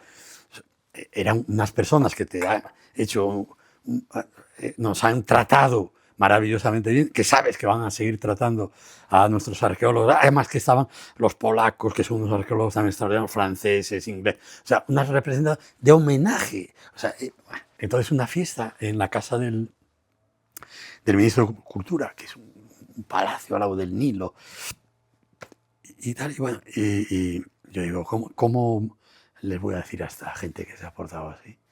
Es que si le digo que me tengo que ir, porque tengo que trabajar, que tenía que trabajar al otro día, pero ¿y usted qué está haciendo aquí? No, bueno, a las 4 de la madrugada, cuando ya estábamos, todavía seguía y Omar Sharif estaba a mi lado, el ministro de Cultura estaba a mi lado, y luego estaba Saji Hawass y estaba pues uno que era director general de no sé qué y tal, y gente muy preparada, porque en estos países hay muchísima gente que está muy preparada, ¿no? Y estaban mis escoltas, a los que yo les decía que no me iba a ir, porque además todos ellos me ofrecían quedarme allí, el ministro para que llevara no sé qué, bueno, esas cosas de afecto. Una vez que digo que me tengo que ir, y el motivo es que hay un avión militar que ha venido. Te han mandado de Torrejón un avión por la noche al Cairo. Porque te cesan. Sí. ¿Pero esto te lo comunican por teléfono? No, el ceso me lo comunica él directamente. Zapatero. No. Pero oye, si te llaman a las 12:00 de la madrugada diciendo que tienes que estar al día siguiente, poco menos que a las 8 de la mañana, pues dices, oye, la medalla de Isabel la Católica no me la van a dar. Luego nos dan la de Carlos III, que dice, te llega una carta y dice, tiene que conseguir la medalla, si usted quiere tenerla, vaya usted a comprarla no me digas. a la Plaza Mayor, que hay un comercio allí, donde... Bueno, el caso yo lo dije, entonces, lo que cuento que es divertido, visto desde ahora, también en aquel momento a mí me pareció Omar Sharif, que es así muy iluminado, una persona maravillosa con la que yo tenía cierto trato, y dice, no, pues te acompaño yo a Madrid, te acompaño, yo me presento, o dame un teléfono, lo llamo ahora. Tal. A Zapatero, ¿no? Entonces, el ministro me dice, oye, si yo aquí puede ser lo que te guste, no sé qué. Bueno, entonces eran el otro, no sé. Claro, que se quedan allí, a mí, una humillación tremenda para mí, para España, porque de repente a una persona que ha estado con ellos, que los ha llevado, que ha hecho cierta amistad para que también ellos pudieran hacer cosas y todo eso, y haces una relación, lo que significa Egipto en todo el mundo, árabe. Sí. La presencia Mubarak, la mujer de Mubarak, que era una persona pues, que le interesaba la cultura, pues, y tenía un papel la llevaba. Primero fue una humillación personal, grandísima, porque nadie se merece así que lo cesen, pero bueno. Luego, para el propio país, como me dijo el ministro de Cultura, me dice, joder, yo llevo aquí 20 años de ministro. Dice, yo pensé que éramos el tercer mundo, pero ya veo que el tercer mundo está en lugares donde creemos que está el primero. Bueno, era también un comentario. El valor es un avión militar, los escoltas, que para conseguir que les devolvieran sus armas era un follón, porque teníamos unas fechas de vuelta y demás. Es que yo habíamos ido como casi siempre en aviones comerciales. Y por lo tanto, no, es que tampoco podíamos, porque no teníamos billete de vuelta. O sea, para ese día y esas horas. Y tal, ¿no? Entonces, a las 4 de la madrugada Aterriza el avión. aterriza el avión y volvemos a Madrid, pues llegamos 5 horas o más tarde, para oírle que yo soy muy austero. Para oír a Zapatero esa acusación. Muy austero, lo de la mujer, lo de la chica joven, la no sé qué. Pero pero bien, a mí lo que... Pero que querían poner que tú eras muy austero y que, como había cuota, había que poner una chica joven. Sí, eso también, pero lo que él me dijo, porque yo cómo voy a ser capaz de inventarme que alguien me dice a mí una cosa de la que Cicerón, como le dije a él, dice que es una de las cosas que debe tener un político. Una virtud del político. Una virtud fundamental. Y va, este señor a mí me dice que soy muy austero. Me lo dice por mal, o sea, porque si te dan por algo y te dan eso, claro, yo me quedo sorprendido. Pero, como he leído tanto, y siempre he creído que todo lo que has leído, por supuesto que vale en la vida, pues salió en mi ayuda Marco Tulio Cicerón. Y entonces dije, mira, en De Officis, en tal, dice esto. Y yo dije una cosa, pues así, no, bueno. Pero, ahí, que 16 años después, veo que lo imputan. Todo lo que tenía escrito yo de esas memorias, todo adquiere una actualidad, adquiere una verdad, adquiere una razón, para mí, tremenda, y creo que para tal. Entonces, esto ya se había publicado, o sea, pero no porque lo dijera yo, sino una periodista del País, en fin. Lo de la austeridad, sí. Que le hice y tal, y todo publicó y tal, salió en primera, bueno, con lo cual acredita que yo no... y además, mi jefa de prensa, que probablemente estudió en tu curso o por ahí, bueno, fue lo primero que le dije. Le dije, apunta esto en el coche. El oficial que nos llevaba al ministerio y tal, le dije, apunta exactamente esto. Y cada vez... La frase de la... sí, la llamo y oye, léeme eso. Exactamente. Entonces, claro, yo en aquel momento incluso me ofendió más porque pensaba que Zapatero no era lo que estamos viendo que es, entre comillas, porque todavía no se le ha juzgado, pero todo da a entender que hay algo raro o tal, ¿no? Entonces adquiere para mí y digo, oye, mira, no sé, es que falta de respeto a las personas, por como ellos no son nada. porque Zapatero no es nada, no fue nada antes, y ya lo vemos, se ha metido en todos estos líos porque necesitaba dinero probablemente, o más dinero de lo que una persona normal necesitamos para vivir dignamente. Entonces, claro, yo que tengo las libretas, que no son como las de esa señora que dice que es periodista y no ha escrito nunca nada, que ya es la leche. Lo tenía, esto está todo aquí, y que me han dado el pie. He estado 16 años rumiando, ¿por qué me habrá dicho esto? ¿Pero por qué? Pero a mí, decirme esto, a mí, es que, oye, mira, te puedo decir, mira, necesito eso, una mujer o no sé qué o tal, y también te sentaría, y oye, ¿por qué? Como me dijo alguien en el Congreso, alguien muy importante, me dijo, socialista, César, eso es violencia de género. Y ese lo tenía que saber, esa persona lo tenía que saber. Bueno, el caso es que pueden decir, ¿y tú eres un resentido? Mira, digo, mira, no he necesitado serlo. A lo mejor si lo hubiera necesitado lo sería. Tampoco creo que hay por qué no serlo cuando a veces Sí, el insulto que te han hecho es de una magnitud. Aquí lo bonito, José San Antonio, es que la acusación de austero por parte de Zapatero, cuando te cesa, a la luz muy austero. Muy austero. A la luz de los brillantes de ese collar, de esos collares que han encontrado en una caja fuerte, es que se convierte en un insulto contra quien lo profirió, ¿no? Es que tú fíjate... Le podrías responder, y usted muy poco austero, por lo visto. Tú fíjate que el cesarte significaba, de alguna manera, no fue así, ni esa, pero de alguna manera tú habías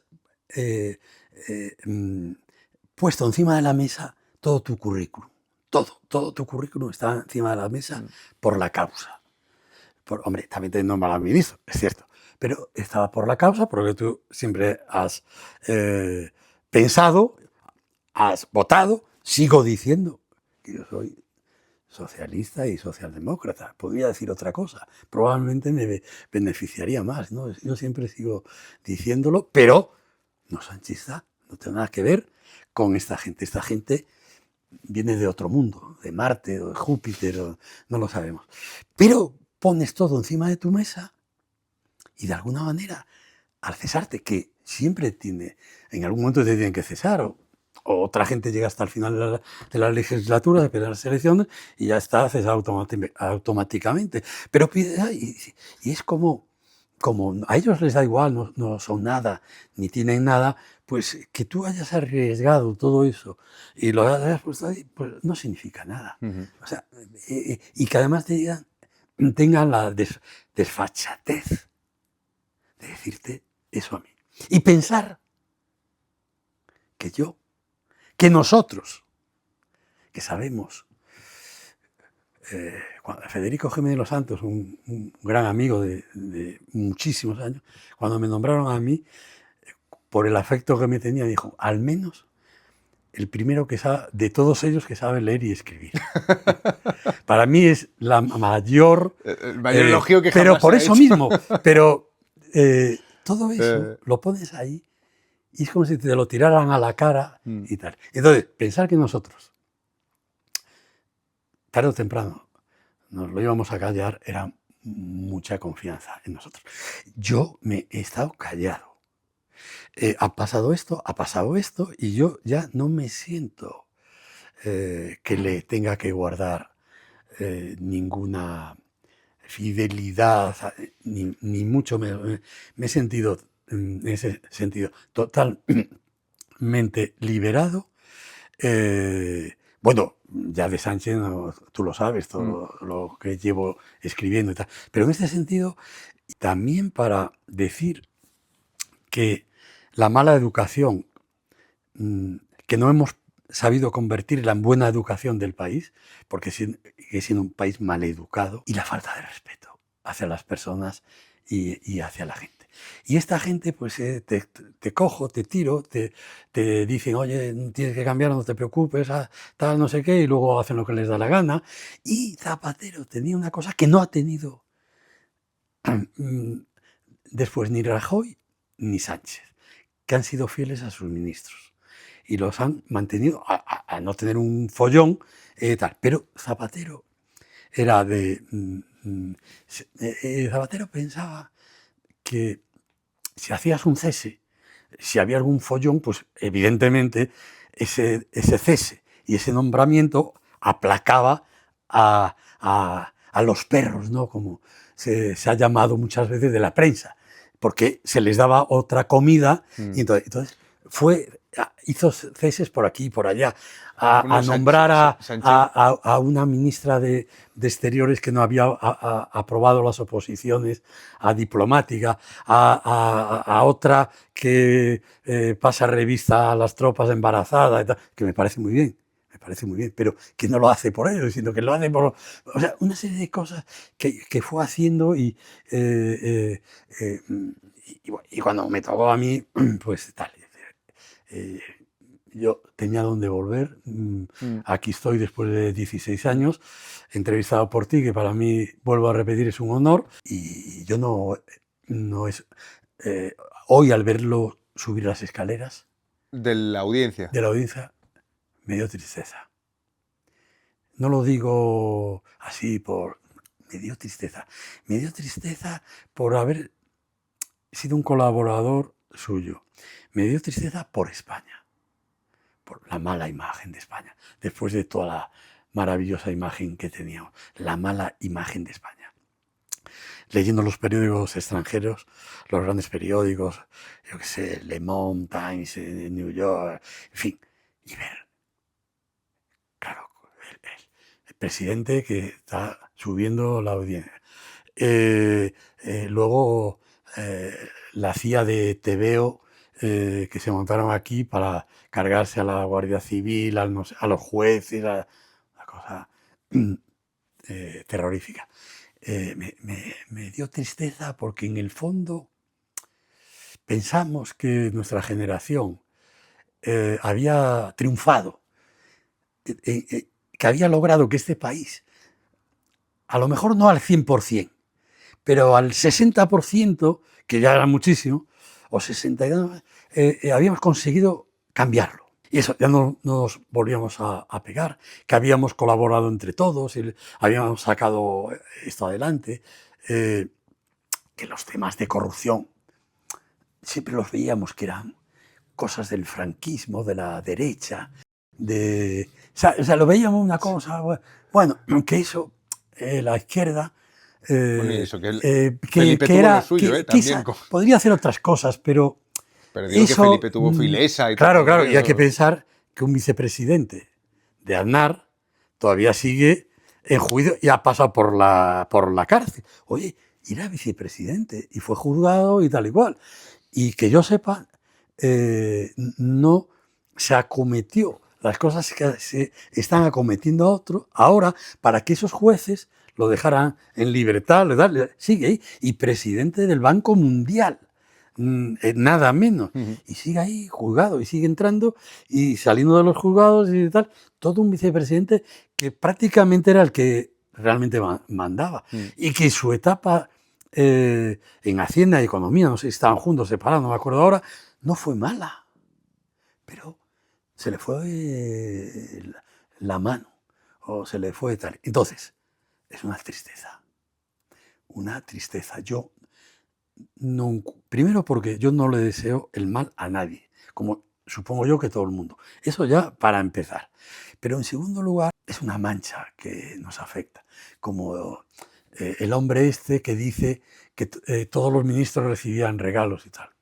Yo no he recibido nunca ningún regalo, y supongo que la mayor parte. Entre otras cosas porque yo no podía dar de regalo nada. Ni siquiera un lápiz.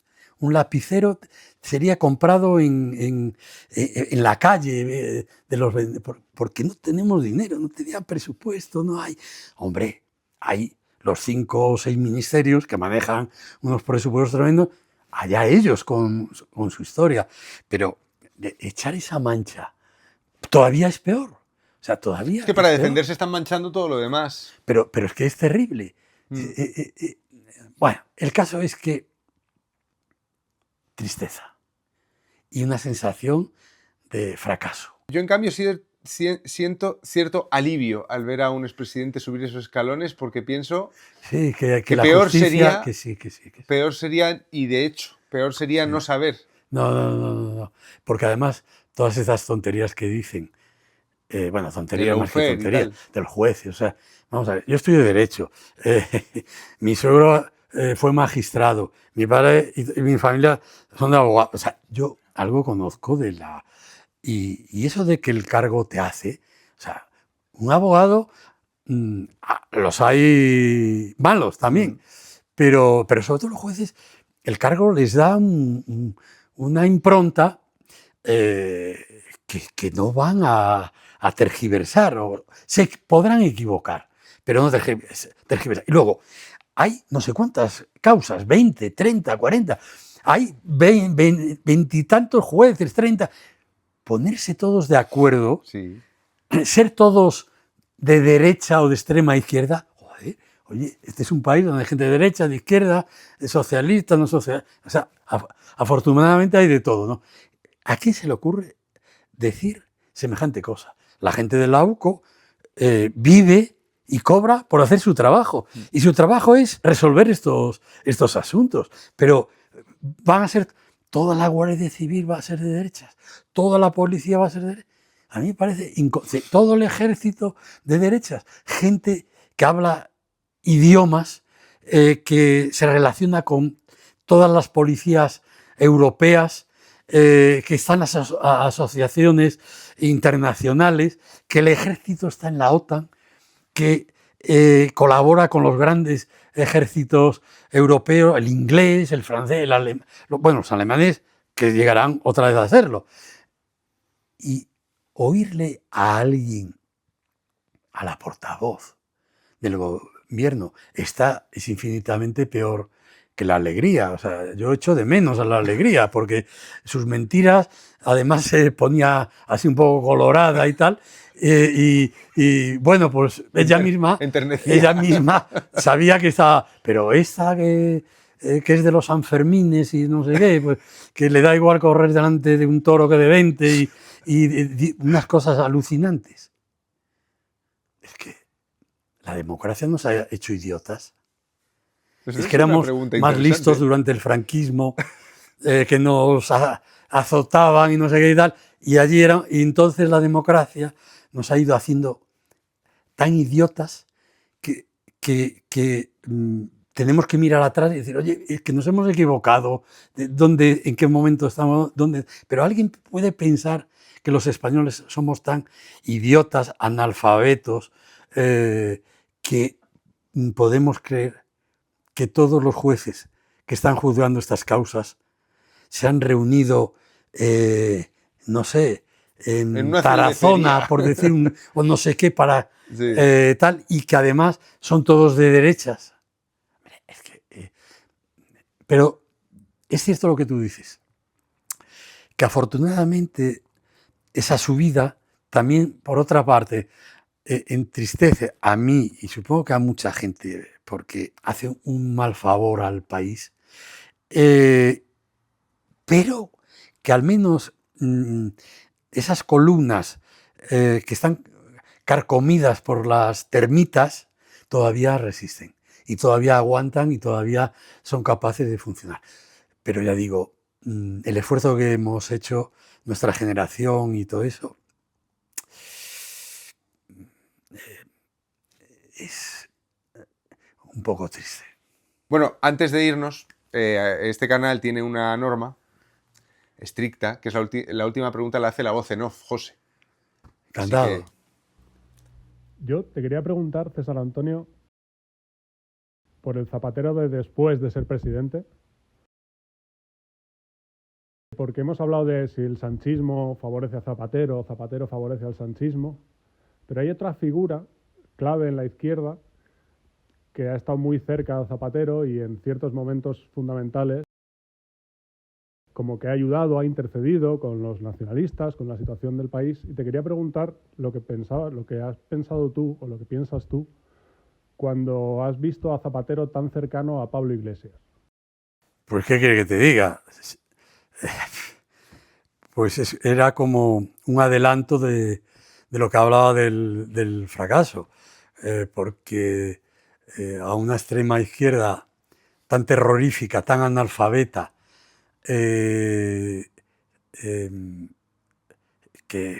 el Partido Socialista se acerque a ese mundo, que se acerque a lo que hablamos de ETA y demás, me parece terrible. Pero siempre digo que yo Zapatero del que más puedo hablar es del tiempo del que fue presidente y antes. Yo, en el 2010,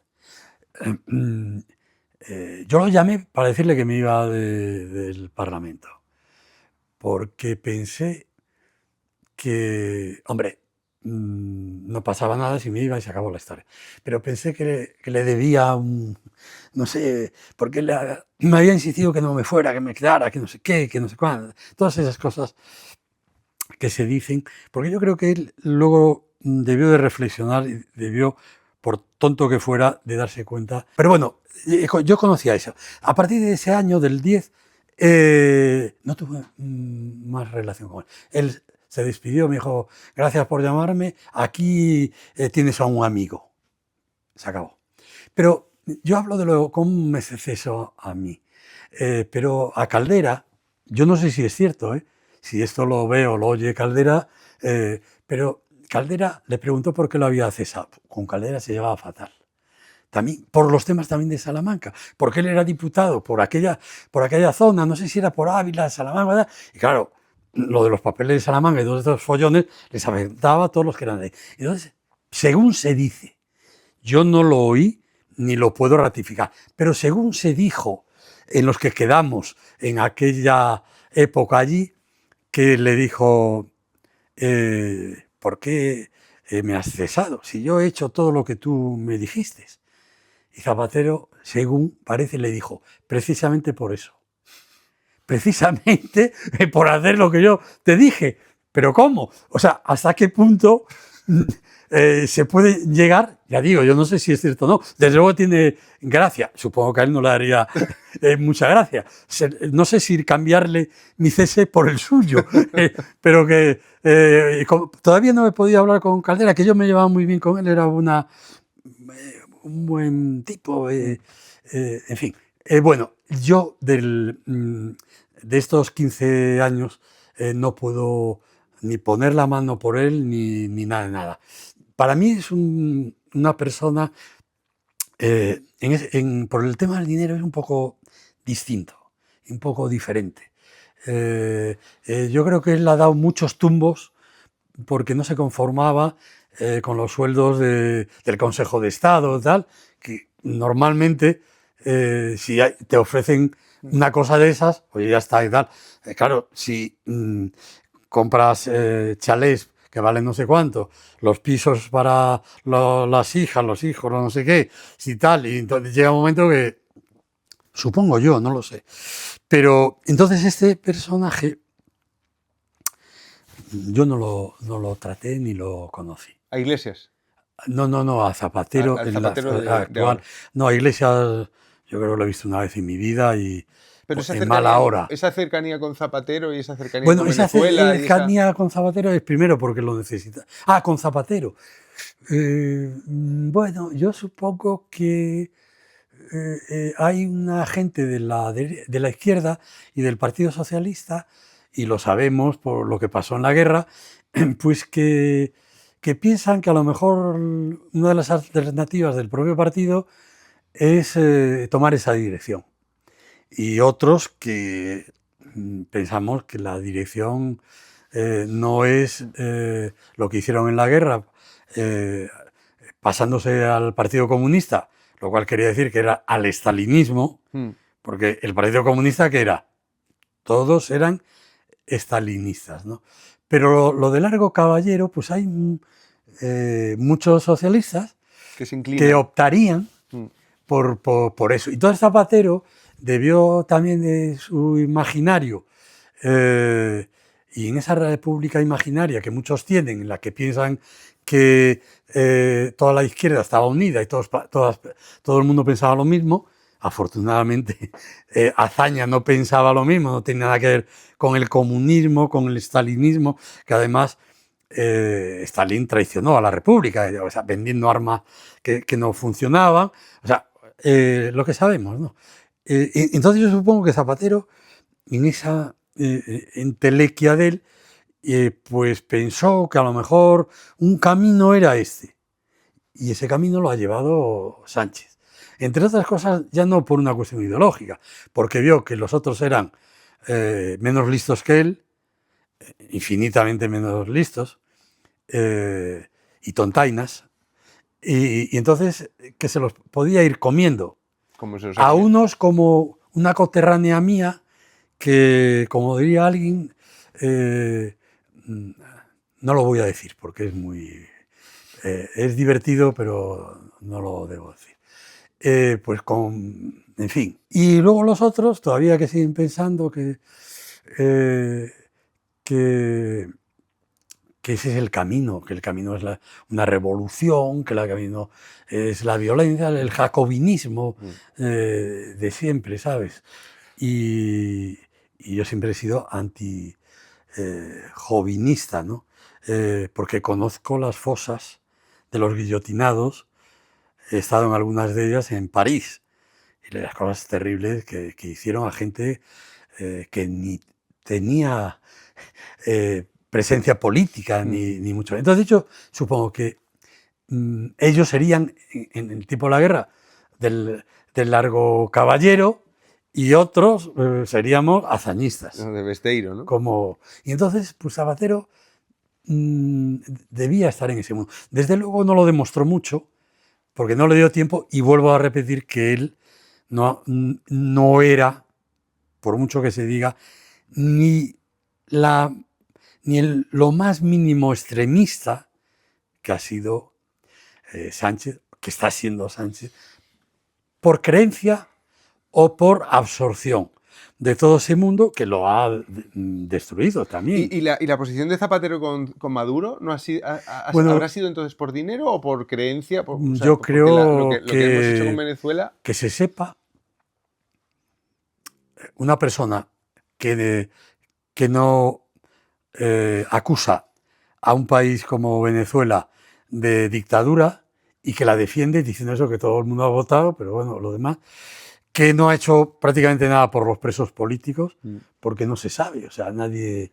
a veces los ha sacado del país para que no... Yo creo casi como un favor que no sé, pues como eso que decimos siempre, si el Pisuerga que pasa por Valladolid, pues yo creo que aprovechando a lo mejor al comienzo una cierta idea de pacifista, de no sé qué, no sé cuánto, pero a lo mejor vio que el Pisuerga también pasaba por Venezuela y nos lo dirán. Es que eso nos lo van a decir. A lo mejor tardan unos años en decírnoslo, pero nos lo dirán. Lo cierto es que 8 millones de expatriados, toda la clase media y la burguesía ilustrada expatriada, no sé cuántos encarcelados en cárceles que no son como las de aquí, que son aquí de 4 estrellas, los asesinados, pues, ¿se puede defender un país en esas condiciones? Que además hablan nuestro idioma, que además gran parte de la población son descendientes nuestros. que se exilian aquí. Claro que se exilian aquí, pero yo he estado en los últimos viajes a Colombia y a Perú para dar conferencias en las universidades y tal. Por ejemplo, en Lima, la cantidad de venezolanos que hay era tremenda. O sea, que ha expulsado a su país, se han quedado con ese país, se han repartido el petróleo, se lo han dado a otras dictaduras, como Cuba, las minas de oro, las no sé qué. Bueno... ¿Qué pintaba Zapatero ahí, no? ¿Qué hacen ahí? ¿Qué han hecho ahí? Pues nos lo tiene que explicar. O sea, es que Solo los jueces y la policía especializada en esto nos lo tiene que explicar. Pero desde luego yo nunca defendería a un país, sea de una dictadura de derechas o de izquierdas, porque o sea, la dictadura es una dictadura y está por encima de derechas o de izquierdas. A veces nos ocurriría, bueno, digamos, normalmente, un país que expulsa a 8 millones creo que son 8 millones de personas. Da igual, si son 3, pues si es que... Y tiene la cárcel esa tremebunda, El helicoide. y donde tiene un presidente que es una persona que es... yo a Chávez lo conocí. Lo conocí porque hubo una reunión de los países hispanoamericanos en Salamanca y ahí estaba Chávez con sus 100 militares que iban todos de rojo, que eran todos cubanos. Y luego coincidí siendo ministro en lo de Santiago de Chile. Bueno, que ya os he robado mucho tiempo. Nos lo tienen que explicar. Y, de verdad, los que creemos en la justicia, pues creeremos si a lo mejor era un santo. Y León XIV lo tiene que llevar a los altares. Y a lo mejor Sánchez no solo es santo, mártir, beato y pues oye, lo que digan. Lo que digan Lo los que jueces. digan los jueces. Porque solo ellos, y para eso se les paga, para que nos expliquen. Porque una sentencia es la que nos explica si nosotros pensábamos bien o mal de esa persona. Y tenemos que acatarlo. Acatarlo es decir, rectificar y decir, oye, pues estábamos equivocados. Yo, y acabo, estoy deseando que todos los artículos que he escrito, todo lo que tal, alguien me diga, estabas equivocado. O sea, ojalá esté equivocado, porque el mal para este país ha sido terrible, terrible, terrible. Y estar enfrentados a la OTAN, estar enfrentados a Europa, enfrentarte a los Estados Unidos, porque no es a Trump. Trump pasará, es una democracia, lleva eso, 250 años. Pues Trump será un paréntesis y vendrá otro, y ese otro dirá, oiga, pero ustedes, ¿cómo no se levantaron al paso de nuestra bandera? Es que nosotros cuando pasa su bandera nos levantamos. Es que es lo mínimo en un acto oficial. Uno de sus primeros y grandes errores. Porque no hay motivo para enemistarte con la potencia más importante que te ha ayudado además durante épocas. Y no digamos a Europa, donde murieron millones de soldados americanos que no sabían ni dónde estaba París, ni qué era París, y desembarcaron y murieron todos. Y claro, se olvidan de las ayudas y favores, entre comillas, que nos hicieron. Es que eso es terrible, ¿no? El ser desagradecido. En fin, nos lo dirán. Y haremos otra entrevista aquí. A lo mejor para rectificar todo lo que he dicho. Estupendo, será un placer. Bueno, pues nada, muchísimas gracias, César.